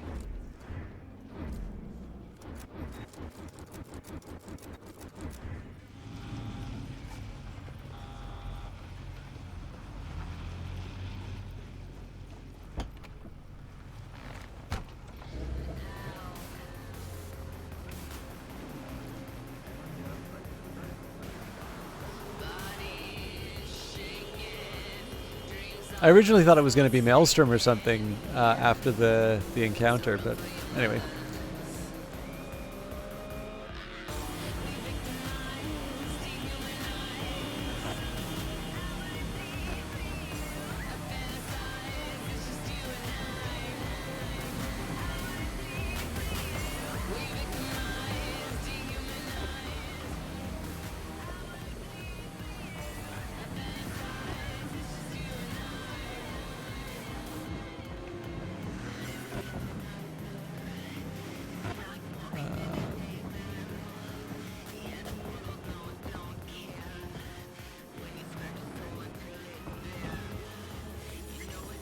Oh yeah. No, you you need the UV light for the paintings.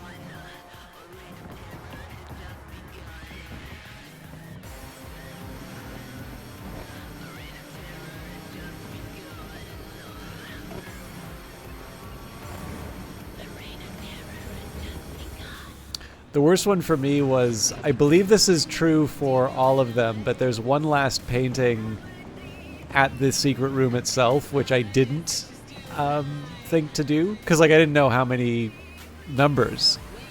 But I went on the hypothesis that I'd found all the other ones, because I didn't go out of my way to like comb the mansion, but I just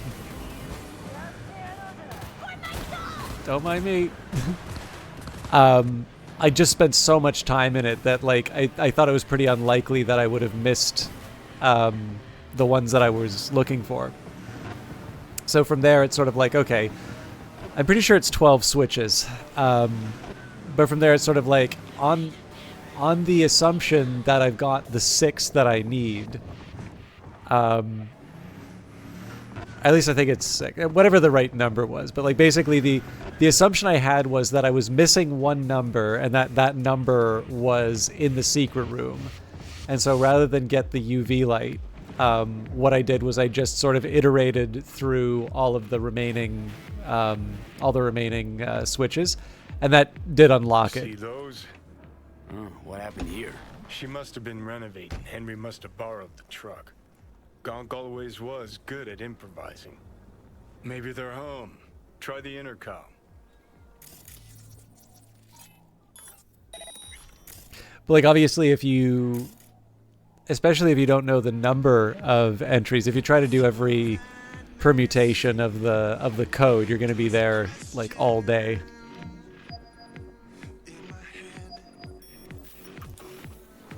Right then.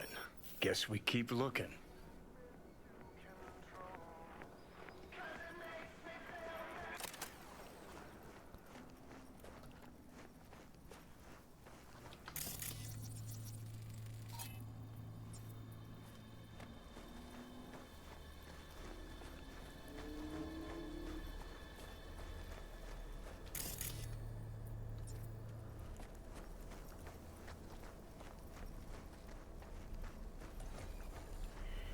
See, Carrie beat us here. You fucking gawked? Hoo boy. Danny, what? Sounds sadly What familiar. are you doing here? Good you're here. This is We got really a problem. your house? This is your fucking pool? You're gonna pay for this, you piece of shit! You bet I will. Just so I can come back again. Maybe then you'll tell me why the hell you left me to die in the street. Left you to die? Ugh, I wish you would fucking die. Sorry, Why the am I even standing levels of here the talking triangle? to you? Get the fuck out! This is What, supposed to now? be Henry's Already? surprise. No. Yeah, grand I tour? obviously missed a few beats. Looks like Introduce me to the he was fam. holding some sort of grudge. So he flooded the Go pool anywhere with near concrete. them and you're dead. Henry did often get I emotional. kid you not. I'ma whack your You fucking know what head happened off. between them?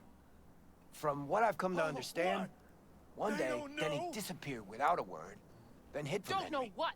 Imagine lost that years of wasn't my too life hard to in a his state of scumbag mind. like you. Either out of it or in rehab. Yeah. Yep. That is, That's till how you I remember it. gave Henry her address. Remember a hell of a lot more than What about the you. concert? Haven't gotten a chance to ask Denny yet. Doesn't look good, though. V, talk to them. Carrie'll just make it worse. Not really my biz. Go. They'll get past it in a sec. Carrie didn't piss all over himself out of joy when he saw me either. Oh, yeah. So, Ecorp, you don't need to worry about the order because they're just switches. So you just need to have the correct switches flipped as opposed to doing them in a specific order. You don't need to worry about it. To my understanding, it actually randomly generates the code each time. This your backup? In case you forgot why the hell you came here in the first place? Carrie sent me. It's About the concert. What concert? Why isn't he here talking to me? Look, it's awkward. Carrie considers you both friends. What a sensitive guy. Shit. Given he's the one who set this flaming turd bag on my doorstep. We'll bring it back Samurai. One night only. That's what he wants to get the crew together for? Sweet, but no fucking way. Not about to play with this shit stain. Danny! No, no way. Either him or me. Choose. Denny digs in her heels. We're done. How's it going? Like shit, man! Danny wants me out of the gig! And we already agreed on everything! What? Carrie's paying you? That's what this is about? Fuck. It's all fucking great. So you get him away from me and get the fuck off my lawn. Don't make me choose.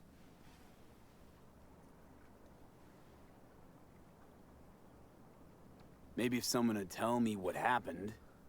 Are you blind? Fucker filled my pool with cement. Maybe he had a good reason. Really? A reason?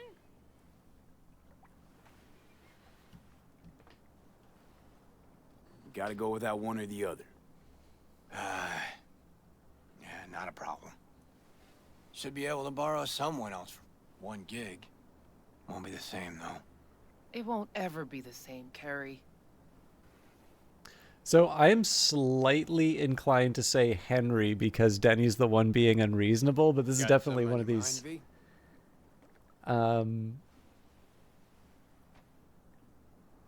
It's definitely one of my. Yeah. Rather jam with Henry. I got exactly no problem with Denny joining us. Should have thought of that sooner. Now get the fuck out of my sight, all of you. Fuck. Now I gotta find someone to clean this up. What about Nance? She on board? Yep. Putting it all together. So give us a holler when it's all set. Nancy taking care of business. Just like old times. Hop in. I'll give you a ride. Okay, about all we can do for now. Except wait for Nancy to call.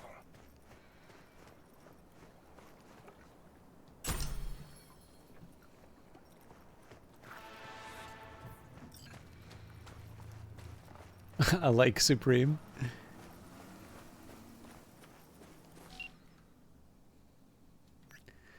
Holy shit, Henry's on board. Way to go. Check out a rehab of his own free will. Through the window, hee. Some nurse tried to stop us. At first, I thought she wanted an autograph, but she didn't even recognize me. Tell you the rest later. How's it going with Nancy? Yeah, anyway, sorry, Ecorp. I obviously was trying to get through. I'm pretty sure they just smashed through my car. But yeah, sorry, I should have been clear. Obviously, I got to say it before, but yeah, because they're switches rather than a keypad, the order isn't important in that case. But I don't know with certainty what the number of switches is.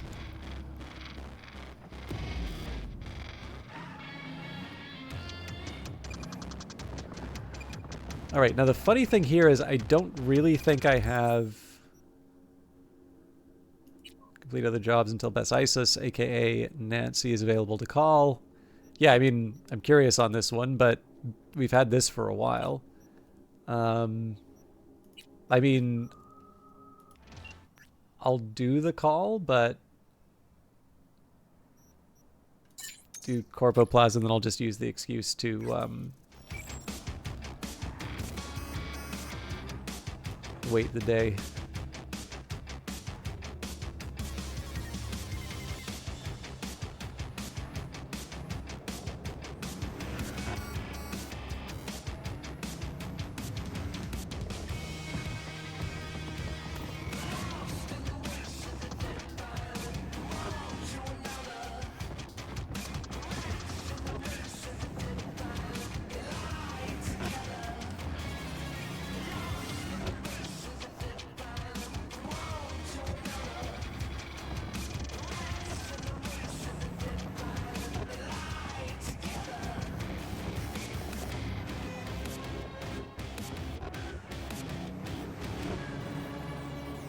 Let's see if I can weave through traffic a little bit better and not have to obey the traffic laws. I guess all the windows are smashed out already, so I don't have as much to lose in the vehicle. Yeah, this is kind of the funny part. Like, it used to be that I could run around and do side jobs to advance the story. Oops. All units in the area, we have an urgent situation in Westbrook. Roger, dispatch. Don't they got corp security there? Fine. On our way. But yeah, so it used to be the case that I could do some of these side missions and then oh.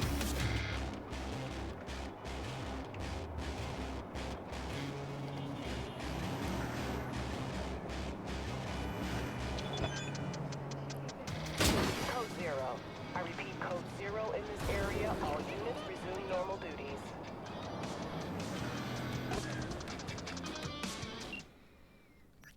Hey from Seattle. Seattle's calling.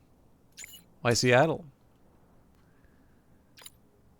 They got a pretty Nova Virtue station here. Wanted to check it out from up close. Maybe I'll run out of space for a couple days. Play around with their tech, do some experimenting. We'll see. But I'm not planning staying long. Why not? Didn't leave NC to just end up right where I started. At least not right now. Because otherwise it'll be the same shit, different place. Gonna head east, roam around the country a bit. Probably won't have a sig for a while. Hang in there, alright? I'll try. Oop.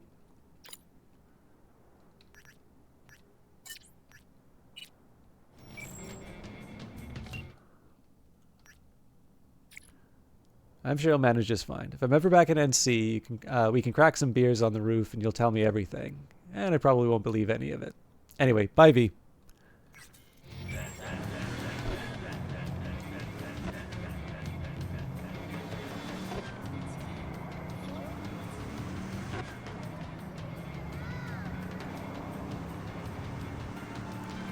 I will also say that I've been playing, I know I said this before, but I have been playing enough Outlast Trials that every time I do see a locker in Cyberpunk 2077, the impulse is not to loot it, but to hide from all the different things running around the level.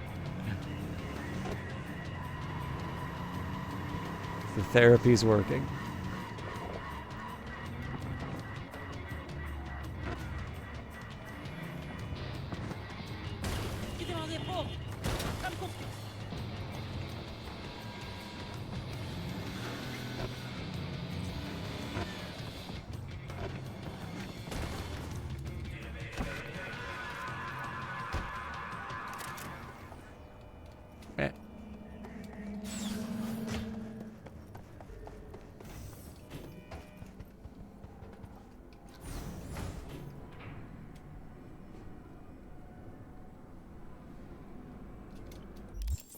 Actually going to take a quick second here to clear out a bit of the backpack. It's basically anything. I won't worry about duplicates yet, but just to clear out any of the ones that aren't pluses.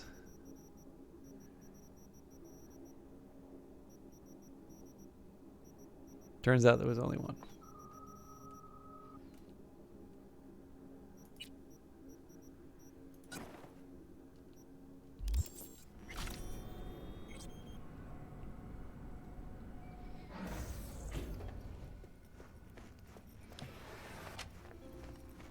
Pan Am, hey.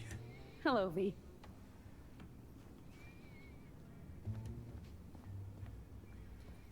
I think this is like the first date.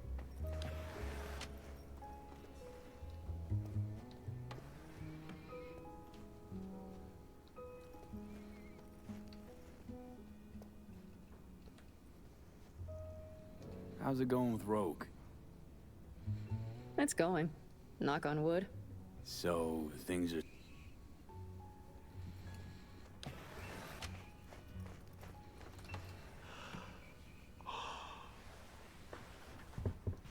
Yeah, I don't know if I it's have to been do a an long actual day. 24 hours or not, but I'll try to push it to the late-ish afternoon. I never noticed you get an experience bonus, but I'm like at the limit of my experience, so it doesn't really have an effect.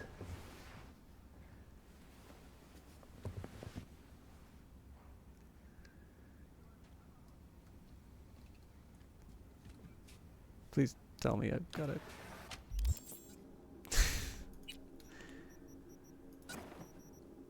I have to get myself dressed too.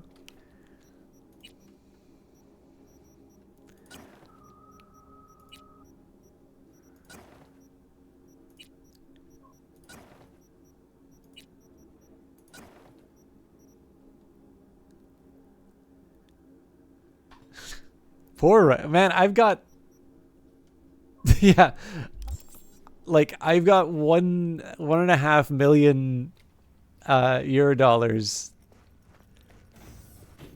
that I don't know what to spend it on at this point. Mind you, I'm former Arasaka. I've got standards, damn it.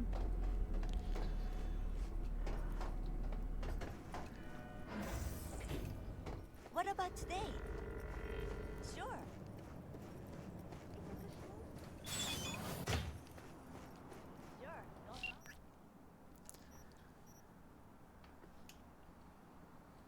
Okay, I can't stop thinking about this, so I'm just going to unload it on you here, and you can ignore it if you wish.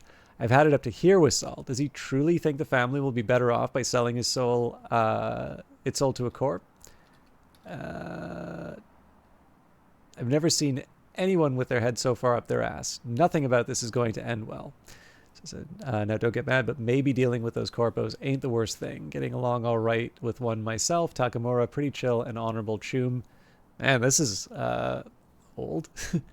Not all corps are monoliths. Some of their peeps can be decent too. Got no love for the corpos either, and I probably have more reason than you. Had the displeasure to meet one recently. Takamura, slimy fucker like the rest, mouthful of platitudes, so trust me when I say I hear you.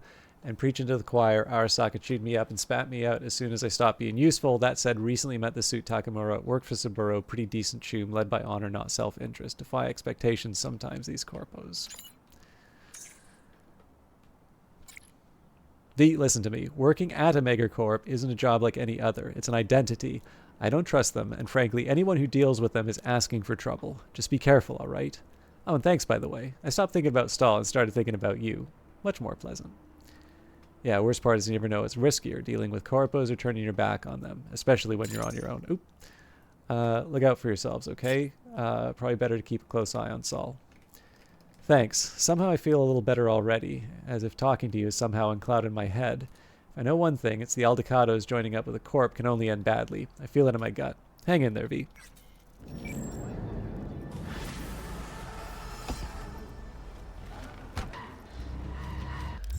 So, one thing I will say, I do like the fact that there seems to be progress when you do let the character sort of hang out, but it comes at the cost that if there's, like, I've been reluctant to follow up with Panam simply because it's the same limited set of dialogue. So it doesn't really feel like there's anything there. And of course, now that I know potentially, now that I know potentially there's at least some kind of text message, I might sort of follow up on that. But it does feel a little weird that they're over and you have nothing else to talk about except sort of the 4 dialogue options. And I guess now I need an answer to the question.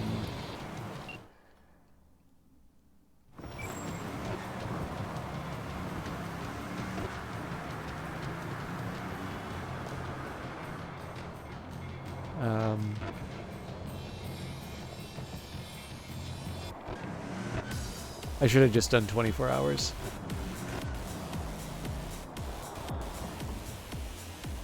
I wonder if there's a way of doing a wait while I'm in the car.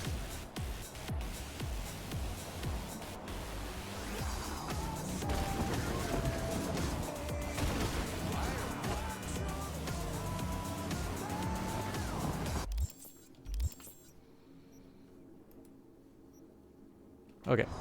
So yes, if I get off the highway, presumably I can...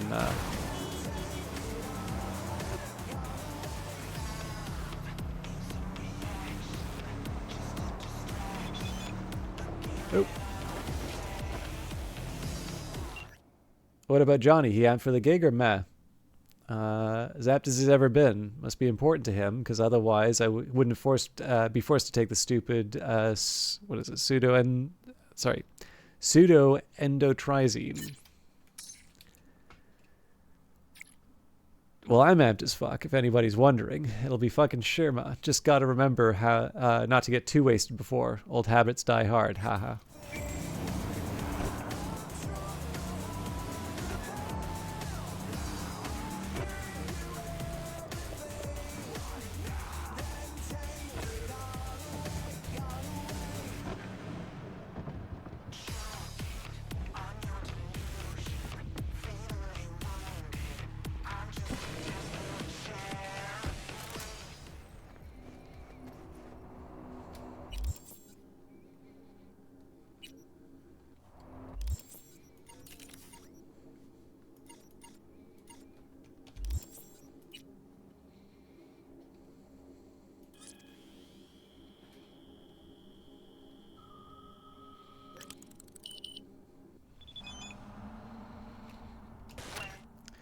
Music that transcends all space. This is the message that sounds in every beat produced by Wochiki and Brocky. As citizens of the universe, the members of the private press draw inspiration from both High Rider and Groundsider culture. That explains how their music seems to resonate with everyone.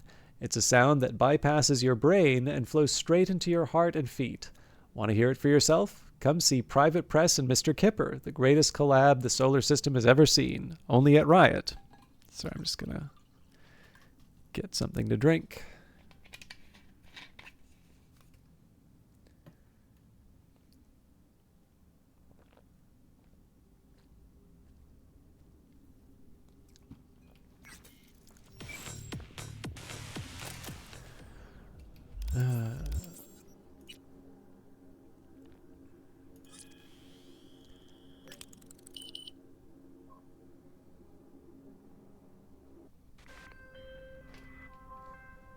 Hey, gig's all set up super sweet like.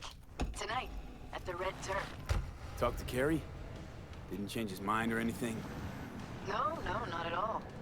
He's pretty stoked, in fact. Haven't seen him like this since the Silverhand days. Couldn't get Denny to come around? Nope. Tried my damnedest, but no. Well, so, see you tonight. And don't worry about your axe. Got the gear all rounded up.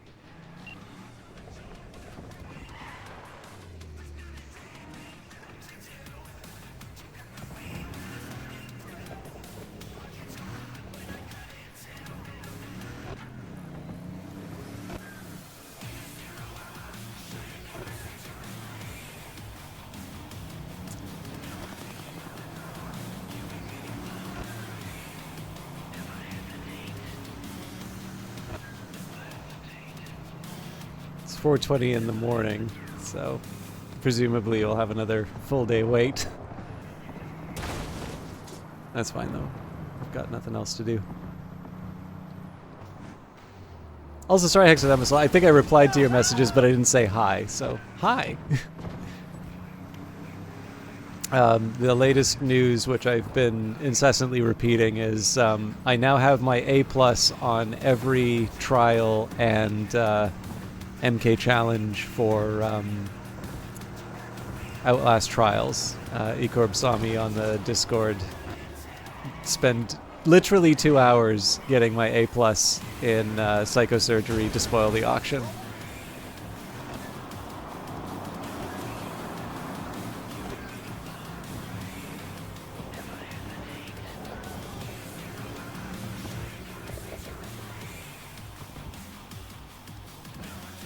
I think I got a little lucky at the end where, I don't know if there was a bug, but there was something that seemed to work in my advantage as far as getting the objective. But the thing is, I think it's also true that the real drawback on that one was I was trying to explain the strategy that I was employing to Ecorb, and then as soon as I tried to explain it, like the big interruption just didn't happen. So, like, to me, it was just a matter of reapplying the same. It was just a question of sort of reapplying the same escape mechanism a couple times more.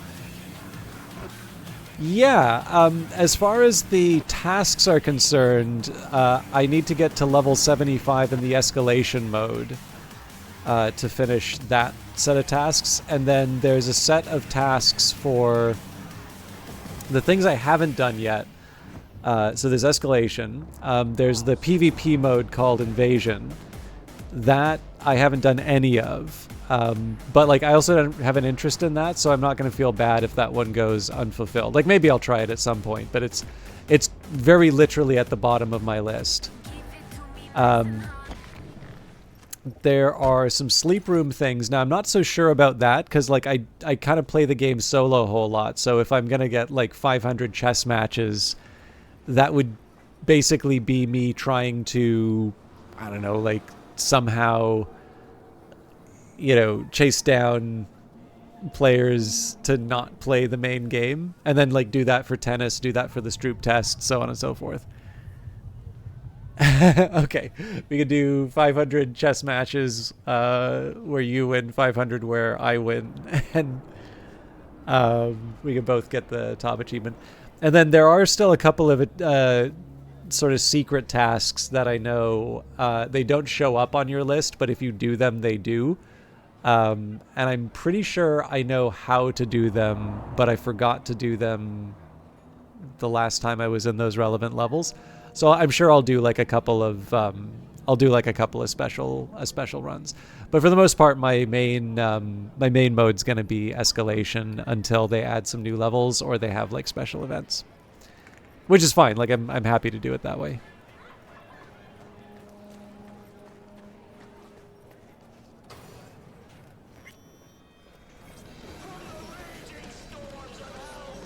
V, got something for you.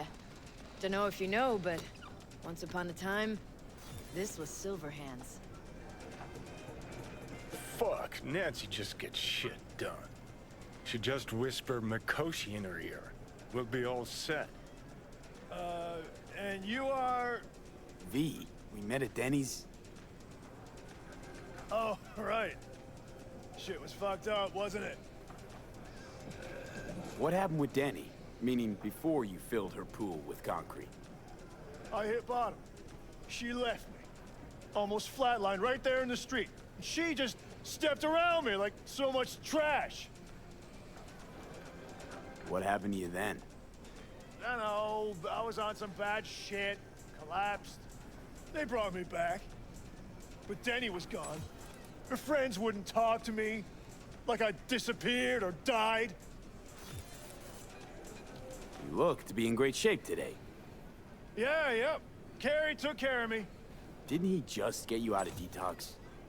Uh-huh, but I'm done with all that stuff anyway. Carrie's got way better goods. Pure as gold. I believe him. Do you believe him? Hey, thanks for putting the gig together. Please. Carrie couldn't twiddle his own asshole without my help. Silverhand was probably the same. Huh, worse. At least Carrie did what I told him to do, kept out of my hair. Where's Carrie? Should be here any minute. Told me you play really well. Better be true, because there won't be a dress rehearsal. Right. Can't let that full house down. Honestly, got no idea who these people are. Just strays. Carrie didn't want word to get around. Yeah, well, we'll see about that. You think the media caught wind of this? For sure. Hyenas. I'd worry more about Danny's replacement. Carrie got Drowson from Cutthroat to join us. I know him. Seen him play. And? He any good? He's fine. Just fine. You're the mystery dish here. Pill time. Just be discreet. And if I start puking blood again? Don't go making a scene. This is Carrie's big night. Got a feeling Nancy doesn't think I can keep up with them. Well, she's right.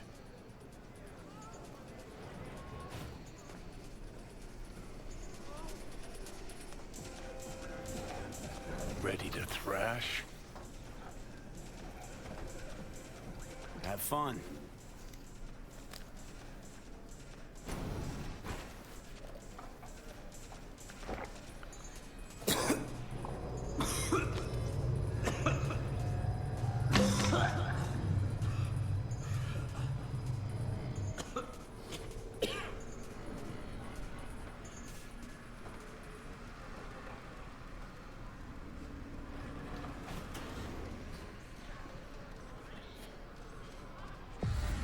Let's motor.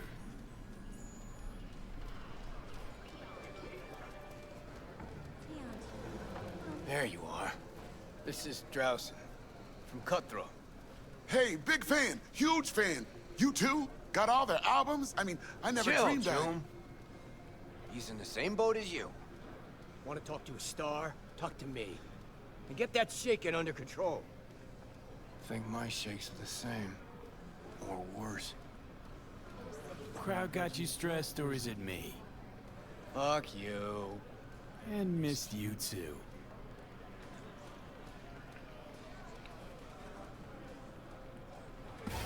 All right, let's do this. Press F to play a sick guitar solo.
I wasn't serious.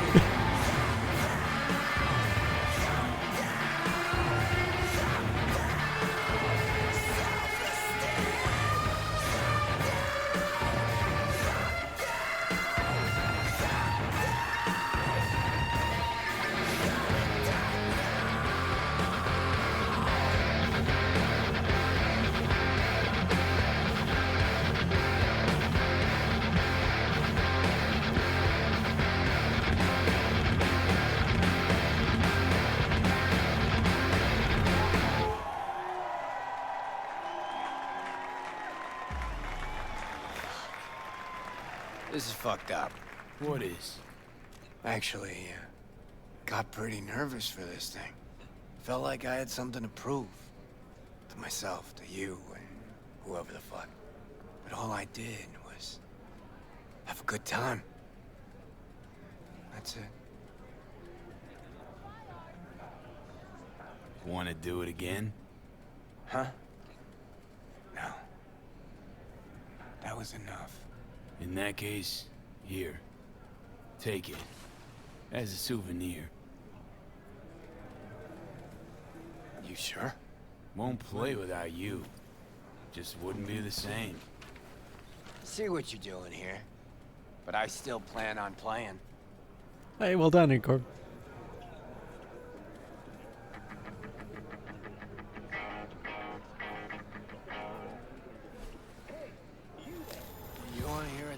Johnny.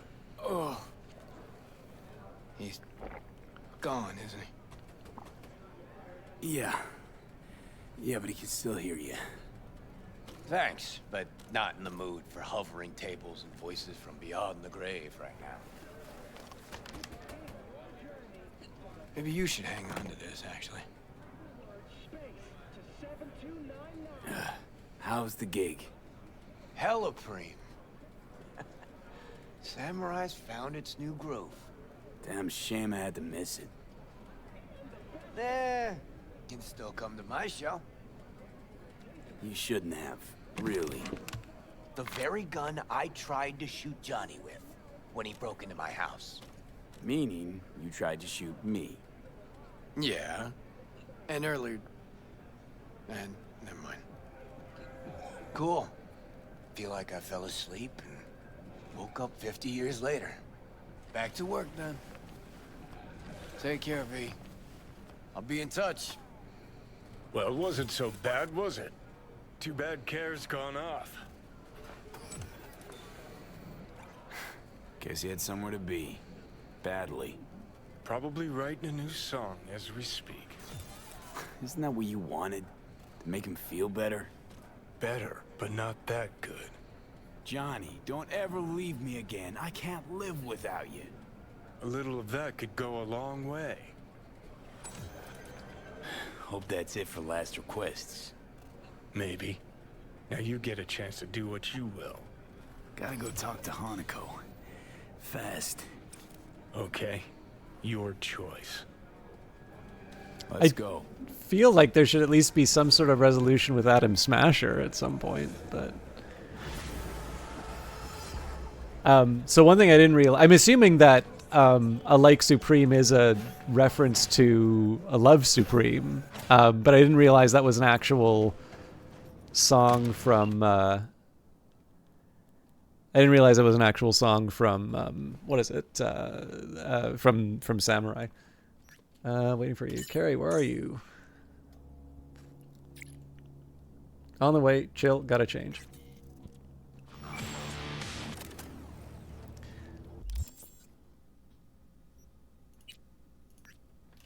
I'm curious about the Swedenborg Riviera. To write that kind of nonsense, you've got to have a good head. Humanity is nothing but a pyramid scheme hidden behind a facade of tears. Well, fuck me. What's this guy on? And where can I get some?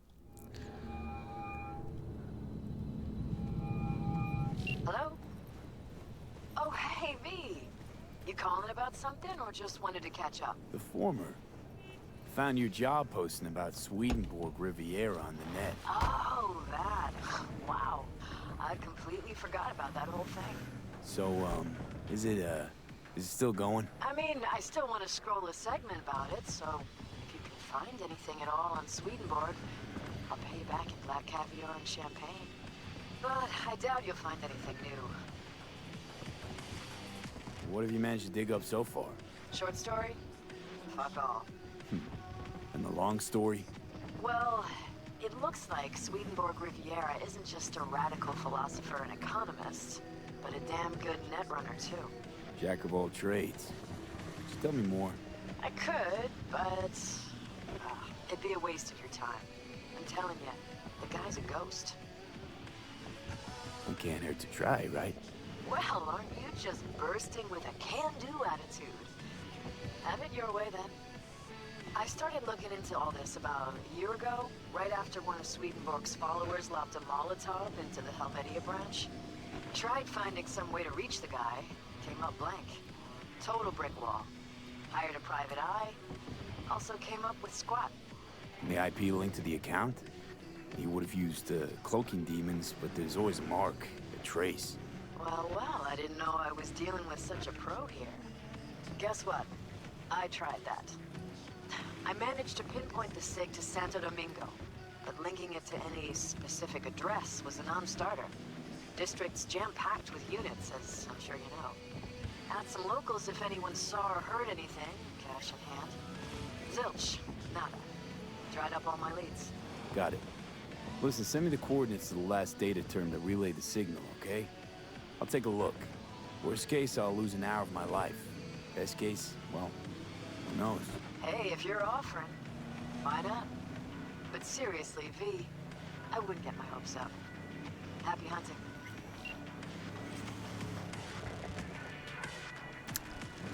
What was I going to say? Oh, so I have mixed feelings about the final console. Like, in one sense, I think it's really neat that there's a moment in this game which is sort of, this important band in terms of the setting has sort of its last gig, and you get to do it. I like the fact that there is an indication, again, more change for Johnny, so he is thinking about the people. Obviously, he is reflecting on...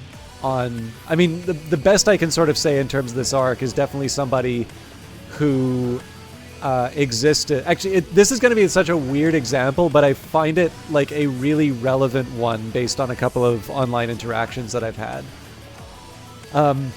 So in the local game dev Discord, there have been a couple of figures who are...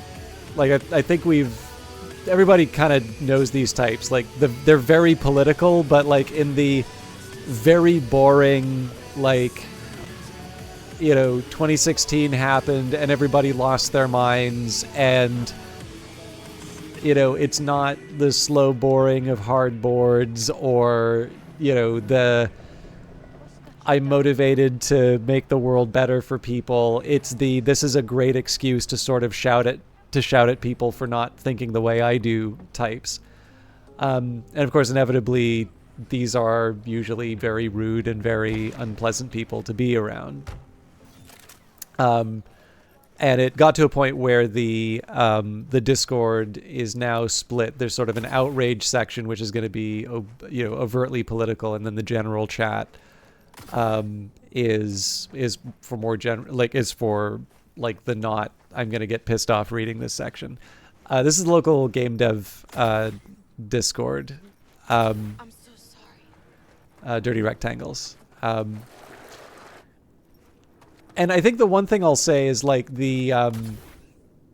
that's probably the right way to go about it, because like I can definitely remember, even when it wasn't people just being rude, like I can remember seeing some of the chats, and it's like, if you did a bunch of critical theory courses in school, that's fine. And sometimes it's like really fun if you run into somebody who also studied that and you really want to talk about it. But like there is a certain point, like the people who are really into that stuff make the Warhammer 40k wiki look like tame by comparison.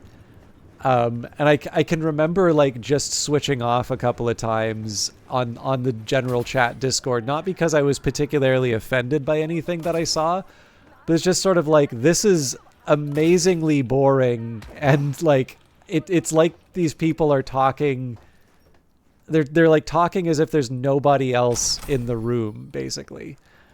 So like for my part, I would say, independent of the fact that like there are definitely some people who take disagreement as sort of a license to be very inconsiderate.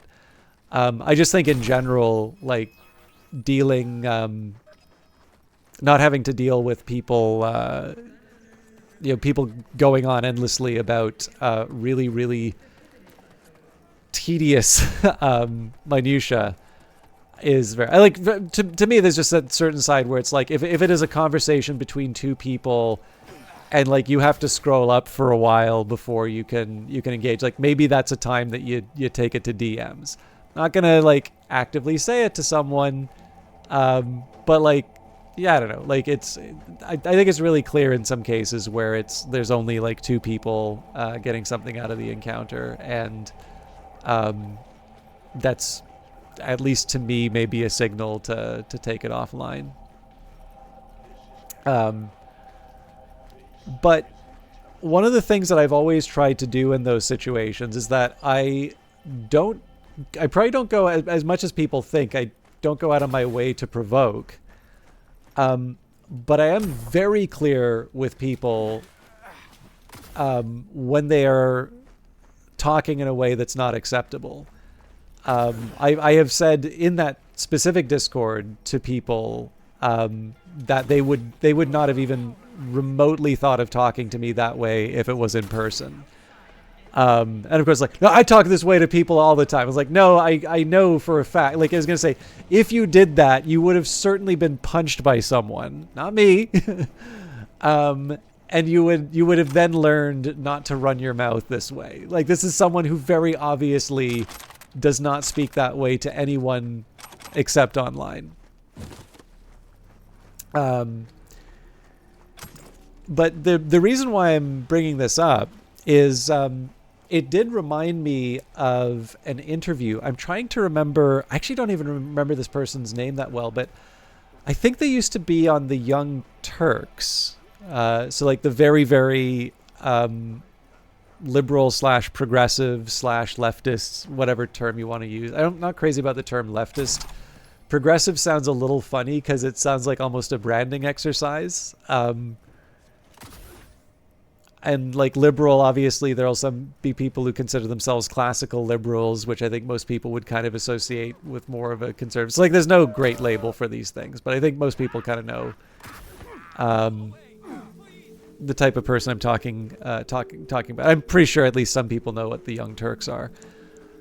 And I was really struck by a segment of this interview where she taught. There does seem to be a little bit of a more moderation in terms of her political beliefs. And what I found really affecting about that interview actually was there is a moment where she gets very emotional and talks about this idea that she needs to like reckon with sort of relationships that have never really been repaired. But more importantly, to recognize that a certain portion of her life was dedicated to sort of a style of politics or discourse, which was basically seemingly dedicated towards making people feel quite bad. And it was very obvious that she was still weighing, like, that the weight of that actually really, I'm pretty sure it's Anna Kasparian. It was really interesting to see that it was clear that that was something that was still weighing on her.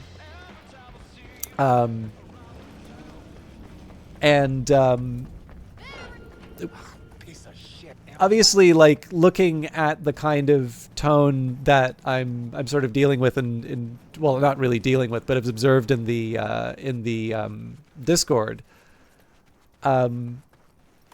it's kind of hard not to reflect a bit on that. I mean, it's why I do feel kind of justified in specifically labeling the behavior for what it is, because in the end, like, I'm not that afraid of confrontation, particularly from people like that. And I think one of the ways you try and preserve pleasant atmospheres is to put a label on the thing at the time. And I mean, people are not necessarily going to change, but at the very least, you're presenting a circumstance under which the people in charge are saying whether or not they consider this to be something, that they want in their environment. And I think the contrast to that is, everybody just kind of tries to get along. And so as a result, cool. People who, in my opinion, are bad actors, essentially drive out the people who just try to get along. Oh, okay.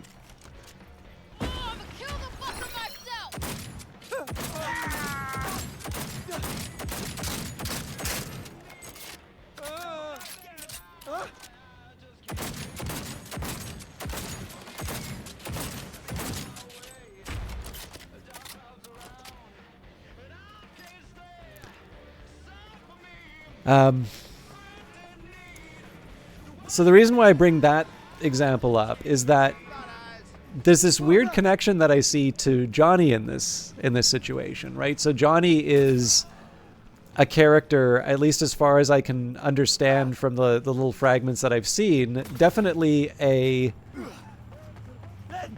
very much almost kind of this avatar of a certain idea, right? There's an anger there. He, as he kind of points out, uses the people who care about him, dedicated entirely to this fight against Arasaka. And in 2077 is confronted with the fact that it's changed absolutely nothing. and that in fact effectively the only sort of marker that he ever existed was were the people who cared about him, or the people who he spent his time with. I think that's probably the significance of the wanting there to be some sort of tombstone or something. And so you have these moments with the few people who he knows and cares about. And I think there's something quite noticeable. Like, in one sense, the idea of like the last big concert of Samurai, it reduced down to sort of my actions are to move the mouse around to look at the audience, and then on occasion to press F to play a sick guitar solo. It feels like the actions are a little smaller compared to the significance of the moment. And yet I actually quite like that sequence for the simple reason that you have that moment. Johnny gives the guitar over to Carrie, and voluntarily, unlike the bender, right? Unlike all of the previous instances, he gets progressively a little bit more conscientious of V, voluntarily takes the suppressant and relinquishes control back to V. And I don't know, I like that. Like, I do sort of like that there's that change from sort of the avatar of resistance against the megacorps to understanding that these things, there is a cost to the way in which he conducted himself, potentially learned too late. That's why I bring the Anna Kasparian interview up, because I found it really interesting to see the way that she talked about it, and the way that it seemed to be something that definitely carried a certain emotional toll. Because again, like I consider some of those other encounters, I don't know, like, I guess there's that deep down, I mean, I think it's probably the reason why people like believe in hell too. Like, you kind of deep down want to believe there's cosmic justice so that all of the people you don't like, have eternal suffering or something like that.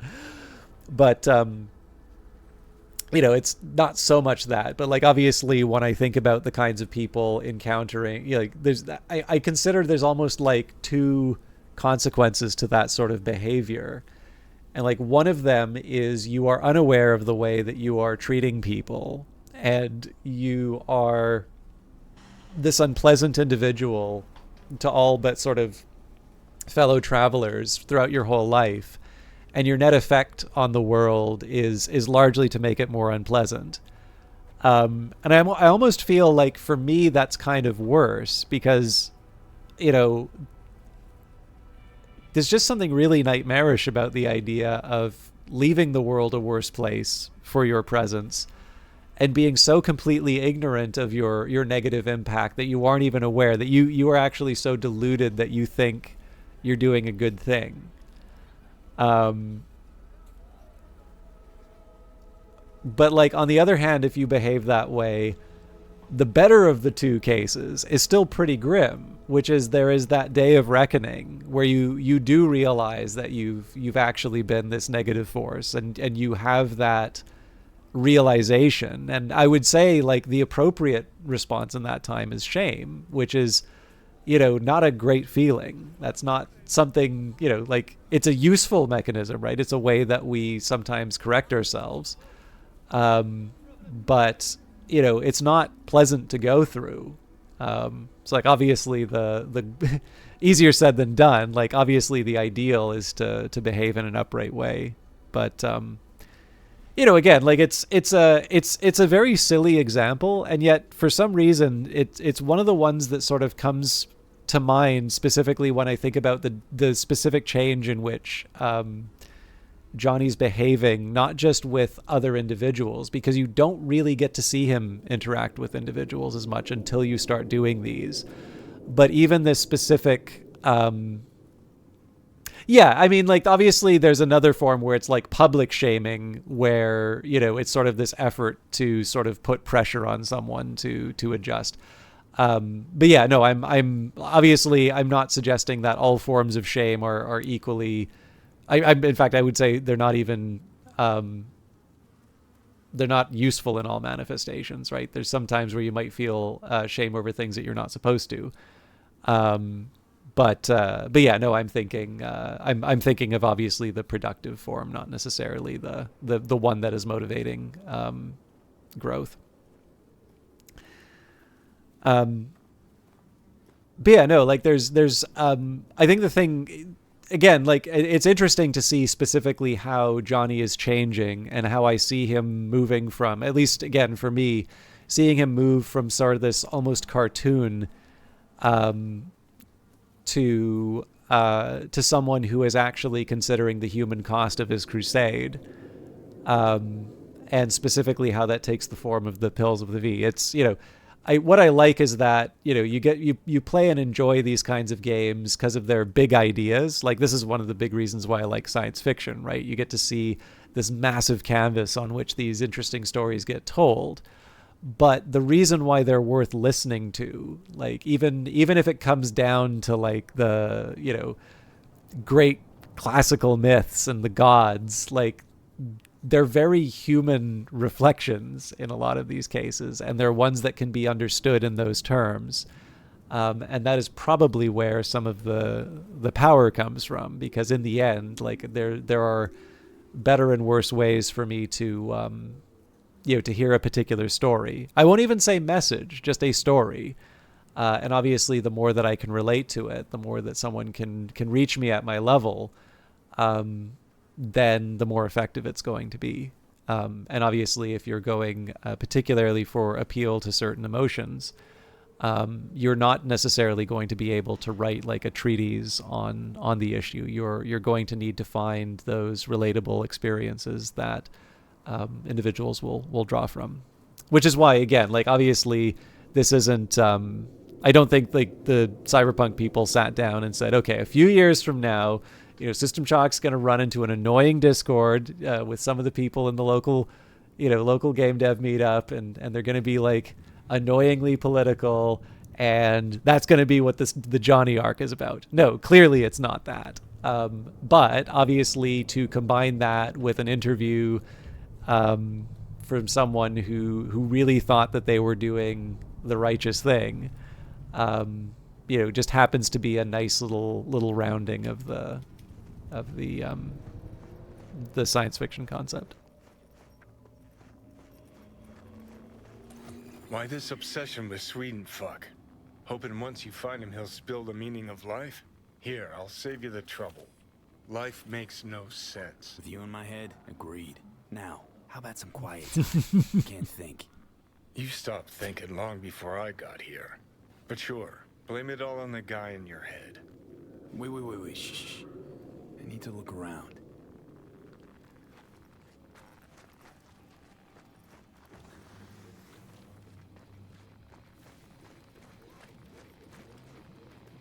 I definitely hear an odd sound.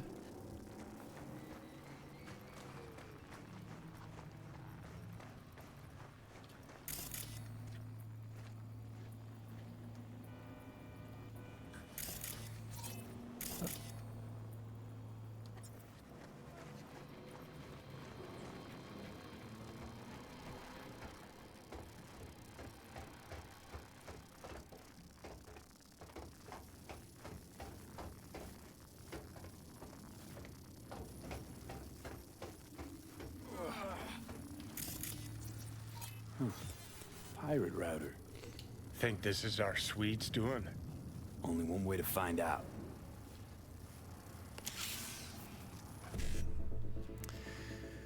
All right, 2 E9s and a 1C.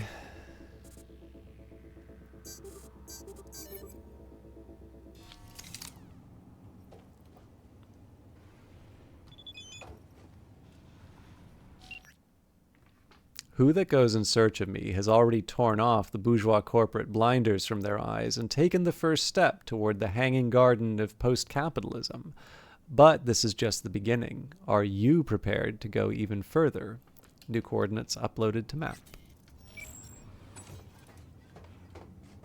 SIG's a match with what Nancy was tracking. And goes further, out to the Badlands. Like a server proxy. Don't tell me that's where we're headed. Why shouldn't we? Because this is all one big waste of time. The fuck do you care about a Borg fucking Swede? He rubs out sayings like a randy teenager and the whole world's guzzling it up. The three branches of government is a lobotomy on the people's autonomy. I mean, what the fuck? Oh, I get what's going on here. You're jealous. Jealous? About this shit, Swede? You out of your fucking mind? Mm-hmm.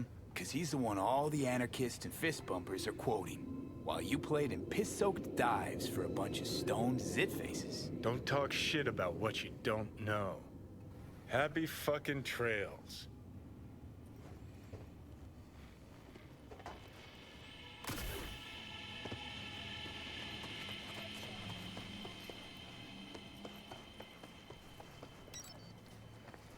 I'm assuming that the Swedenborg here is a reference to Emanuel Swedenborg, but I don't know what the Riviera half of the equation is supposed to be.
You know, this is going to sound a little silly because I think probably the existence of the first Cyberpunk game has a heavier weight on how the sequel will turn out. But I don't think it's a secret that CD Projekt Red's working on a Cyberpunk sequel. And again, especially in some of these driving sequences, I really do feel the influence of Grand Theft Auto on the game. Now, clearly, Cyberpunk, the sequel to Cyberpunk, has been in development for a while now. So there's that side of me that says, is like, what, if any, influence does the release of GTA 6 or non-release of GTA 6 have?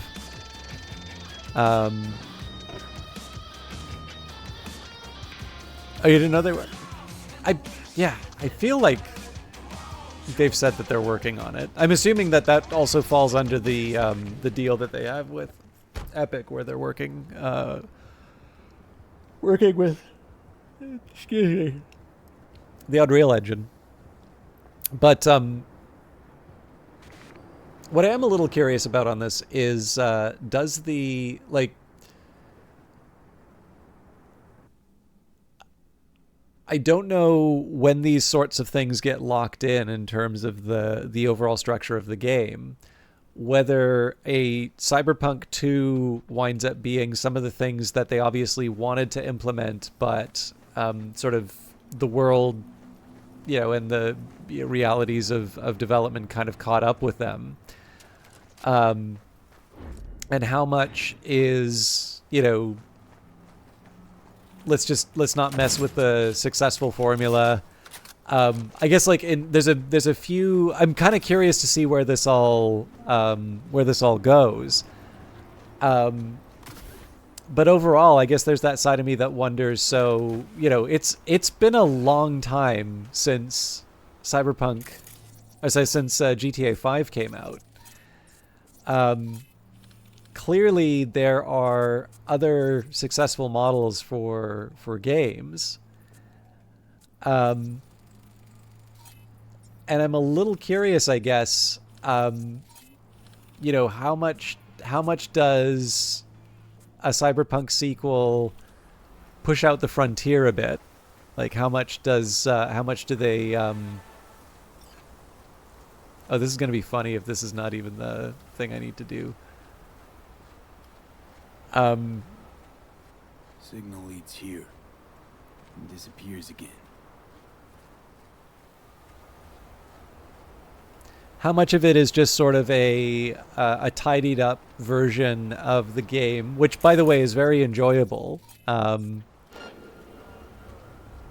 know, that I'm enjoying right now, or do they like try and completely reinvent the Cyberpunk games? Because I mean, I think it's fair to say my understanding of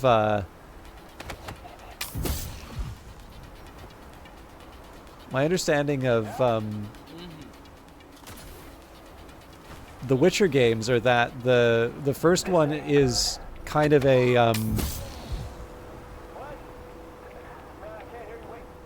Dragon Age style game.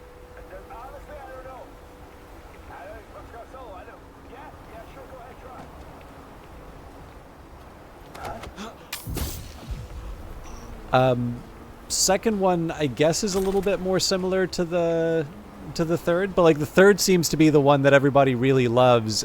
But you wouldn't, like, if you love it and you're like, oh yeah, I want to play where the series started it all.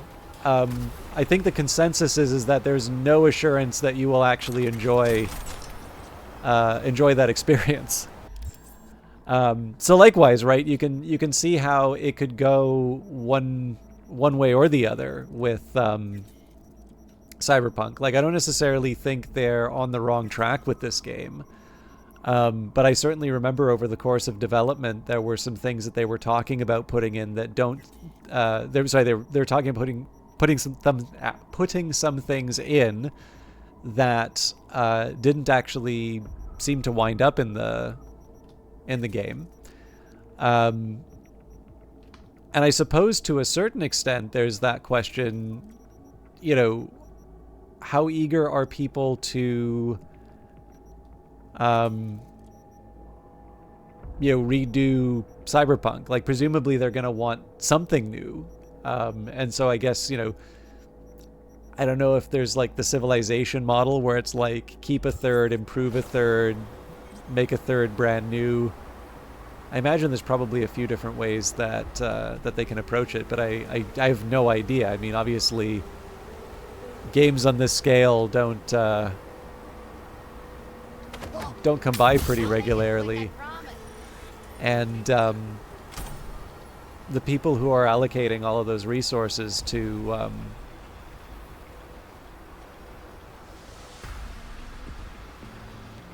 make the games. I wonder if I can. Still breathing. Where could it be? Maybe over by that truck. I'm gonna find you sooner or later. That's weird.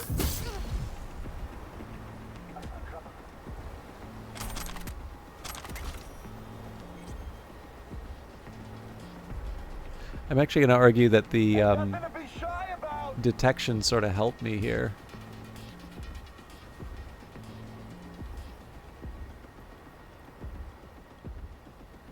I mean, now they're looking in the wrong place, but... This is a bad sign.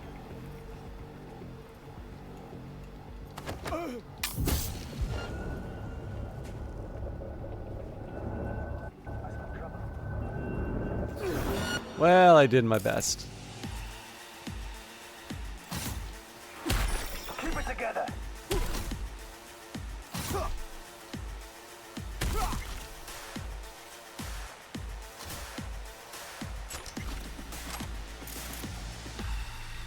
Oh, wraiths. They're...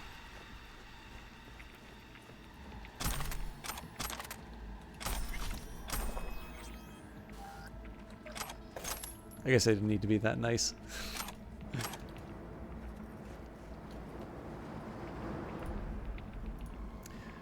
TV. Billy Just to Martha Just. Hey mom, did you call someone about the TV? Nope, didn't call anyone. Okay, weird, because some guys was here. Black dude with dreads, fixed the antenna, said it was already paid for. Now he's making a weird noise, but it works. You let him in? Christ, I birthed an idiot.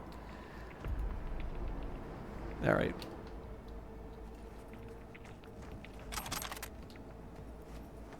Because I was trying to sneak around the environment, it said check the truck.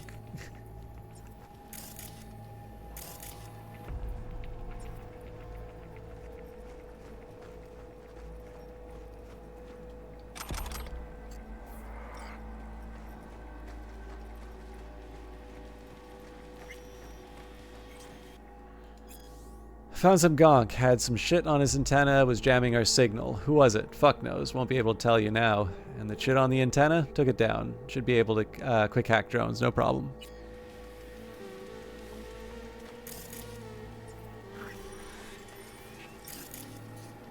Oh, so I actually might have this the wrong way.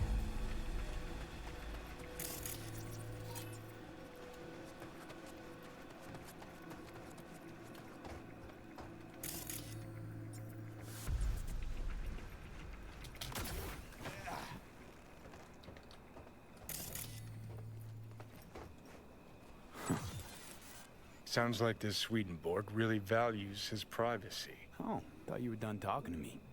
I was, but it's not like I got anyone else to talk to. I'd go through your memories, but I don't want to puke all over your hippocampus.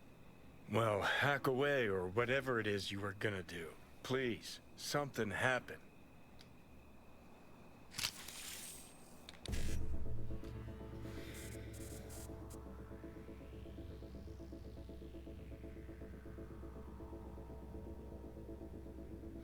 I can't find that last FF, so I've got to do the FF7A to one of these.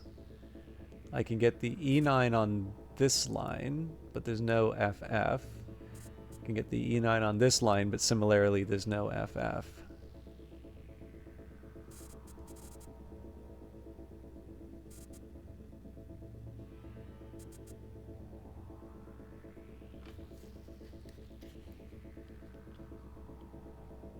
Hmm.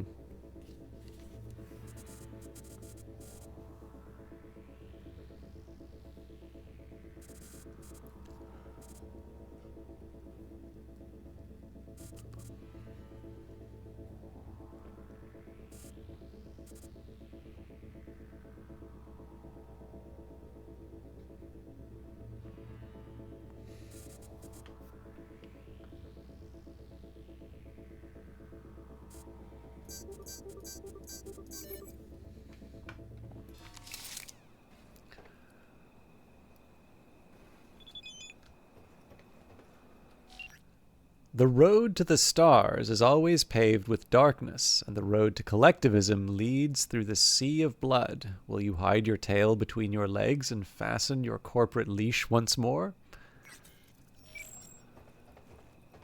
Signal keeps going. To another terminal. Ha! I've got a feeling someone's messing with you, V. You'll follow this breadcrumb trail, and when you connect the dots, all you'll see is a dick. I'm sure you would love that, wouldn't you? Fucking A, I would.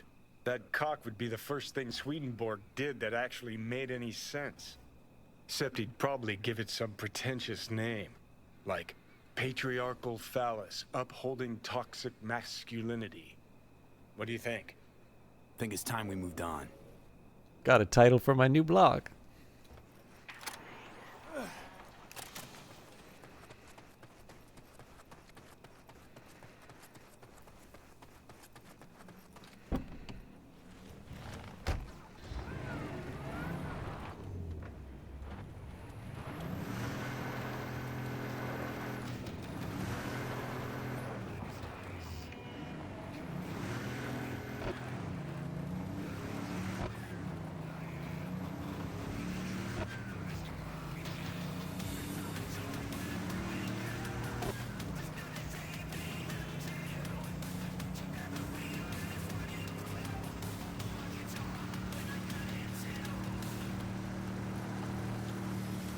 It would also be slightly amusing if as a little Easter egg, if you mapped out the coordinates for this mission, they did actually form a dick.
I bet you can get at least 3 channels on that.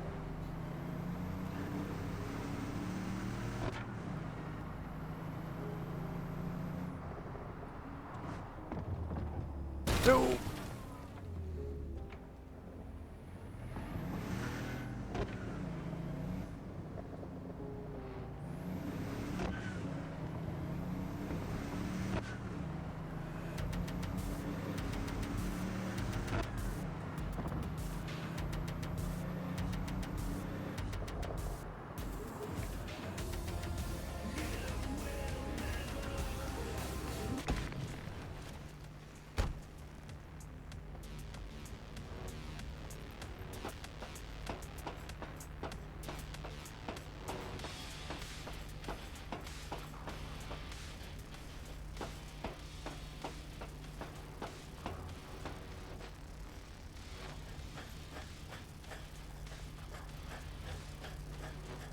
Jackie, I'm trying to remember who that is.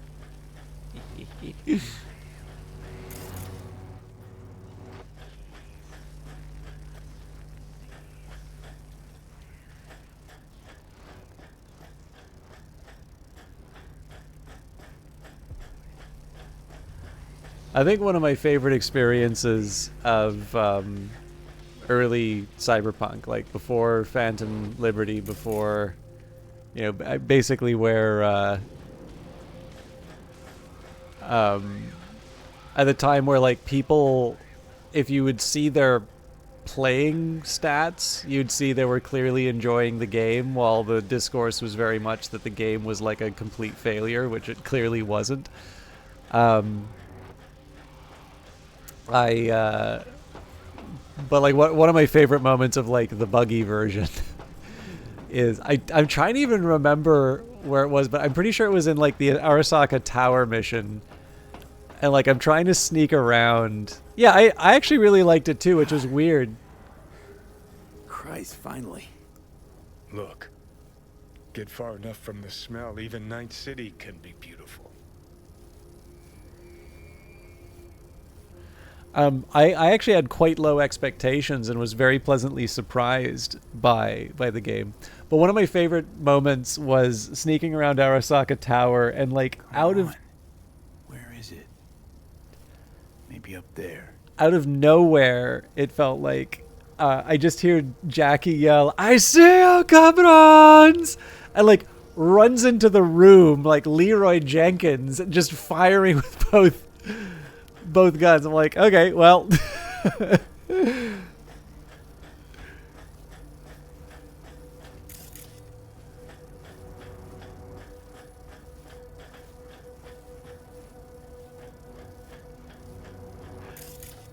Yeah, it's like, you know, it's that, like, the other thing that's nice about it is it's not like there's permadeath or, you know, like you get a black mark or anything for doing that. That's just funny and clearly unintentional. So like that doesn't feel as bad as like something in... Fuck. Let me guess. Another router? My dick theory's starting to seem like a real possibility. You know, I remember saying that on a first date. But yeah, I don't know. Like it's like that one's just kind of funny because like clearly it's gonna get fixed at some point, but especially when it's a somewhat like dramatic or intense moment of the game to have Jackie sort of run out there. That was enjoyable. Okay, so I've got 5 codes, 6 spaces. There's not a lot of room for error. There's no BD at the start here, so if I do BD 1C, BD 55, 7, okay, that'll work.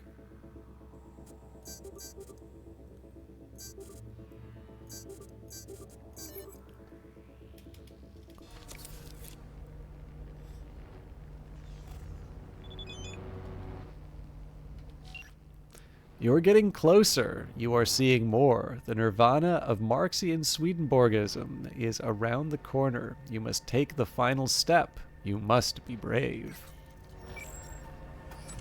And? Signal leads to another place? Yep. Hey, maybe this is all part of Swedenborg's message.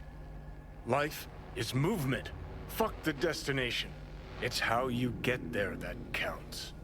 Sounds like straight up bullshit to me. Finally, something we agree on. So where's this next lead get us? A yoga class? A Tibetan monastery? No, to an amusement park. Oh, the plot thickens.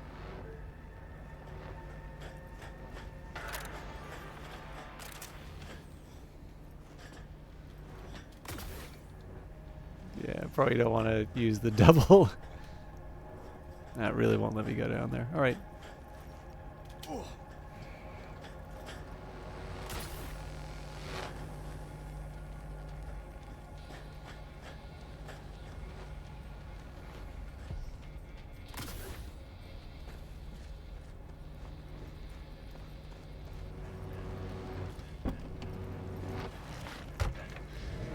I'd actually really like it if the last message is be sure to drink your Ovaltine, but I don't have high expectations for that one.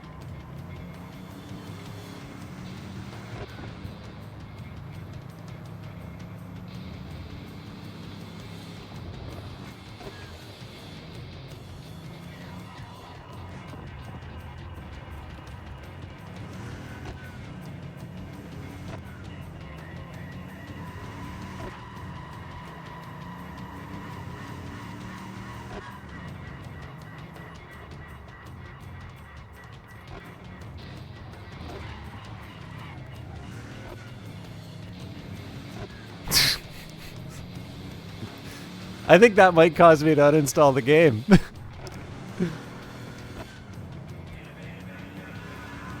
I mean, it was a good run. I really liked Phantom Liberty, but I'm actually, because I also really like slow horses, I think the truth of the matter is that I, too bad you split so quick after the concert. We didn't get a chance to chat. I barely know anything about you except you've got a shit ton going on inside. I'm like, didn't you tell me to go? Anyway. You're the one who left early. Oh, okay. That's nice they put it. That's so. Huh, maybe. Anyway, it was fucking Nova, wasn't it? Should have recorded it for you just in case you didn't catch anything through Johnny.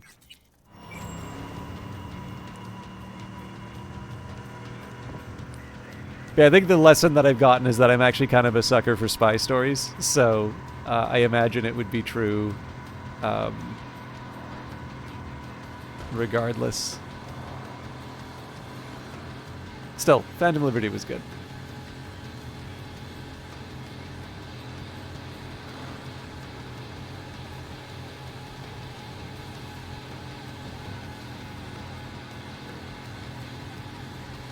Oh, if you like the base Cyberpunk hexadecimal, I think I definitely would say give yourself a treat. Enjoy. I never finished the base game either, yeah. But no, if you liked it, I would say Phantom Liberty definitely adds a pretty decent story. There's definitely some moments that I really liked in it, and I felt made it very much worth the the time running through it. I actually reset my playthrough on the basis of the recommendation of the release of Phantom Liberty. And certainly don't regret it, although obviously I've been playing Cyberpunk longer than I have intended.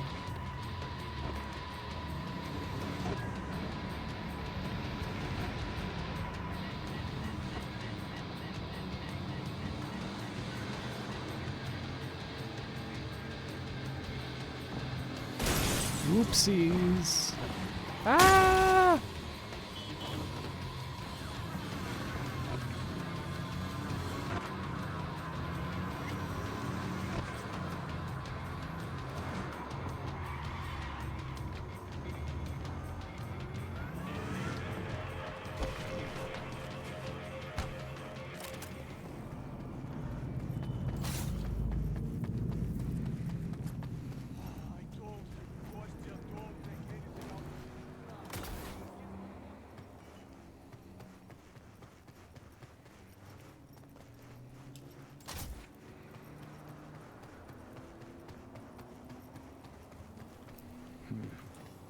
Trail cuts off here. So what? Asshole hiding here someplace? Maybe. Or maybe we get to another terminal. Have to see. Funny area, this. Kind of complements our guy's style, doesn't it? How? This theme park another parody of capitalism run amok? Cheap entertainment for brain-dead gonks, that's how.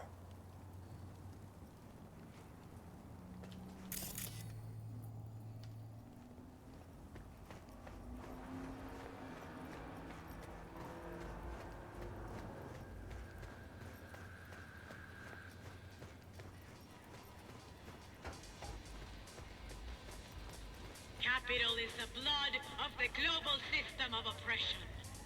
Money is a tool used by the colonial oppressors of our minds. Class division is the breeding ground of anarchy. Wait, what the hell is this? What it looks like. Swedenborg Riviera. Ha! Come one, come all for the profit of Night City. Ha! Oh, that's too good. A wind-up philosopher in a box. Hand me a couple of eddies. See what he cranks out next. How's this even possible? Not a fucking clue. But Jesus, V, how beautiful is this? Half the net's getting tweaked on wisdom from a puppet in a glass case. Hairs are being split. Spit is flying over interpretations. Oh, man. Let me tell you. 50 years of soul prison was worth it for this moment right here. Need to take a look. Somebody must have tampered with this thing. Seriously? What, you think you're gonna find a jack-in-a-box who wants to become a real boy? You shall meet an attractive lobbyist when you least expect a violent outbreak of class warfare. Success is the delusion of the soul. I feel like it's got my weekend plans down. Production should belong to the collective unconscious. Look, someone hooked Swedenborg up to the net. What are you waiting for? Let's see what secrets are flowing in those cables. Okay, so 6, we've got 1, 2, 3, 4, 5, 6, 7, so we've got room to move for 1, so if we do E9, only 1C here, but I can get to a BD, but I can't get to a 55 from there, so that's a trap. We'll do the E9, 1C, again, no BD there.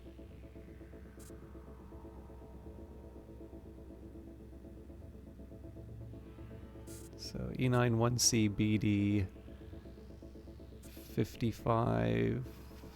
I think this is the one. So E9 1C BD 55. Yeah.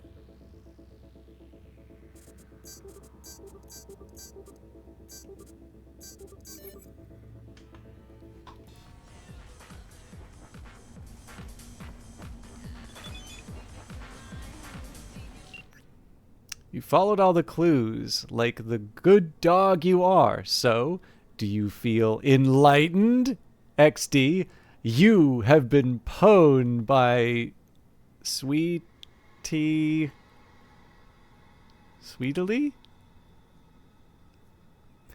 I'm basically at the end as far as I can tell, Ecorb. So there's a mission where I meet Hanako Arasaka, who's one of the descendants of the sort of the big bad at the start of the game, Saburo Arasaka. And the game was pretty clear. If I start that mission, I'm not going to be able to do anything else until it's done. So I'm sort of cleaning up the last of the side quests before I go any further.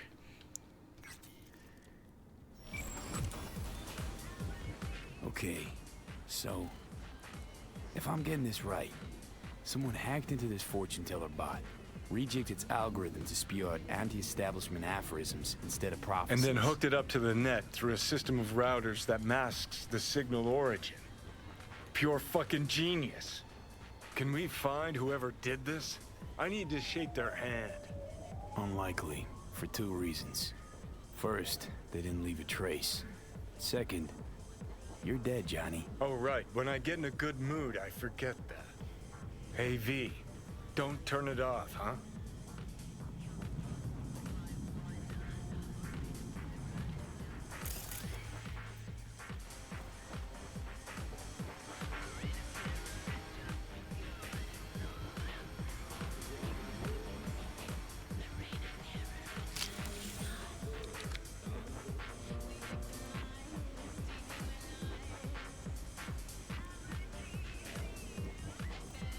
I'm okay leaving this for chat.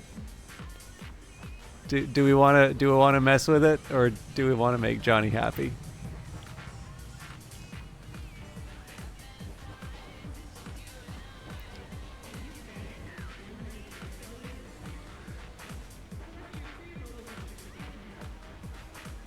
Okay. When a joke's been told 1,000 times, it stops being funny.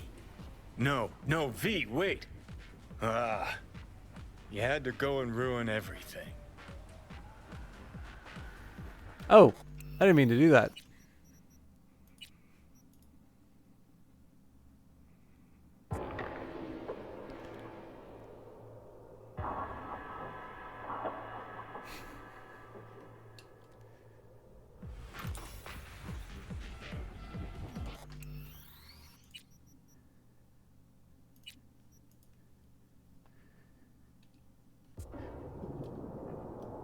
Yeah, well, I don't know the consequences either, Ecorp. Well, I was gonna say, if I was gonna mess with the thing, I would make it spout nonsense, but... Okay, so... And then hooked it up. Can we find whoever... Oh, right. When I get in a good... Hey, V. I'm actually slightly curious what happens. I'm curious if he'll like it if I generate the nonsense. Hold on. I got a better idea. Let your thoughts dance the lusty rumba while accompanied to a joyful accordion. What the... Ha! What all his fans think. Oh, man. I know you and I don't always click, V. But I've got to say, you've got your perks. Fox Cubs are gathering data from the cesspit of the financial merry-go-round. Become the obese narwhal in heat amidst the blazing ice.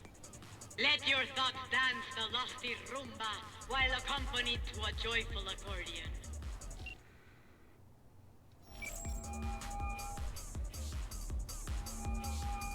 Ah, V. Let me guess. You called to tell me you're done bashing your head against the wall? Become like the obese Not narwhal exactly. in heat amidst We the found blazing something. ice. We? Someone with you? No, I meant the royal we. So, about Swedenborg. It's all a big hoax. Say what now? It's an automated fortune teller. Strings words into deep-sounding mumbo-jumbo. Someone jacked it into the net. Probably laughing from his chair. Shit, V.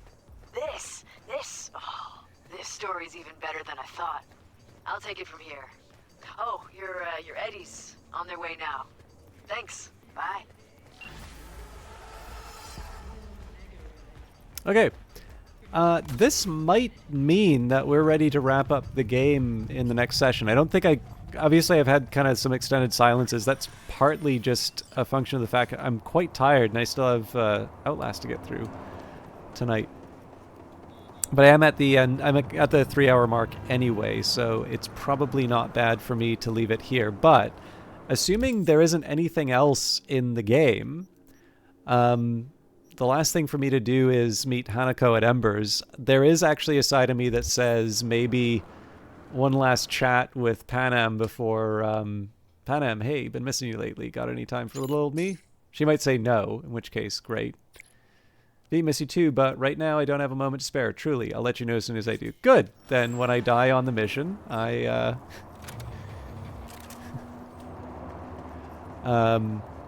yeah, I think if nothing else happens, probably next time we do Cyberpunk, which likely will be a week from now, I will do Nocturne Op 55N1, and that may be the end. It's also possible that it just starts a sequence of events that leads me to the end. Like, it could be that there's like a lot of material in this last section here, but the game was pretty clear saying that if I start that mission, it's going to expect me to go all the way before I can start doing stuff around Night City. So in this case, I sort of want to make sure everything else is wrapped up, which I think, you know, you can never know based on the fact that there's a bunch of missions that only appear after you've been hanging around for a while.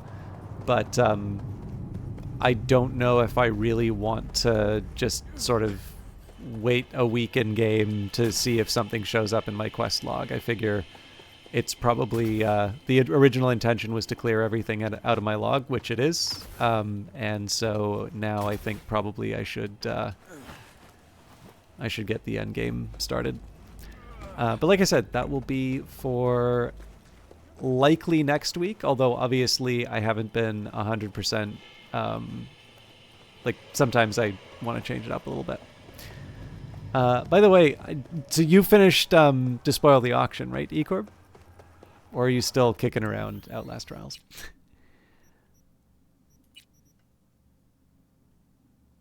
Yes. Thank you, everybody, for hanging out. I am going to wrap it up here, and we'll see if we can find somebody to host.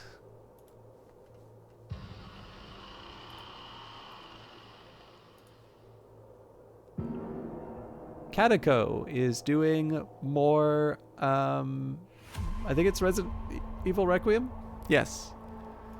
And then, I don't know, one of you can do like your Duolingo friend challenges with it. But yeah, Katako does a lot of 114 minutes. All the best people take 114 minutes to do Despoil the Auction. Cataco's quite nice. Australian broadcaster, has definitely been seeing a bit more success with in YouTube and Twitch lately, which is already nice. I will mention also seems to attract a very thirsty audience, at least on on YouTube, which can be funny if you have a particular sense of humor. But no, I definitely somebody I like showing a bit of support for, and I don't know, it's best available right now. I'm gonna get something to drink, and then I will probably pop on my Discord to try and do some fast Outlast trials. But yeah, I will be back next week. My default assumption will be to play Uncle Chop's Rocket Shop. But I don't know. I might mess around with a few other things if I'm in the mood. Yeah, we'll see you in a bit. Have a good weekend. Take care.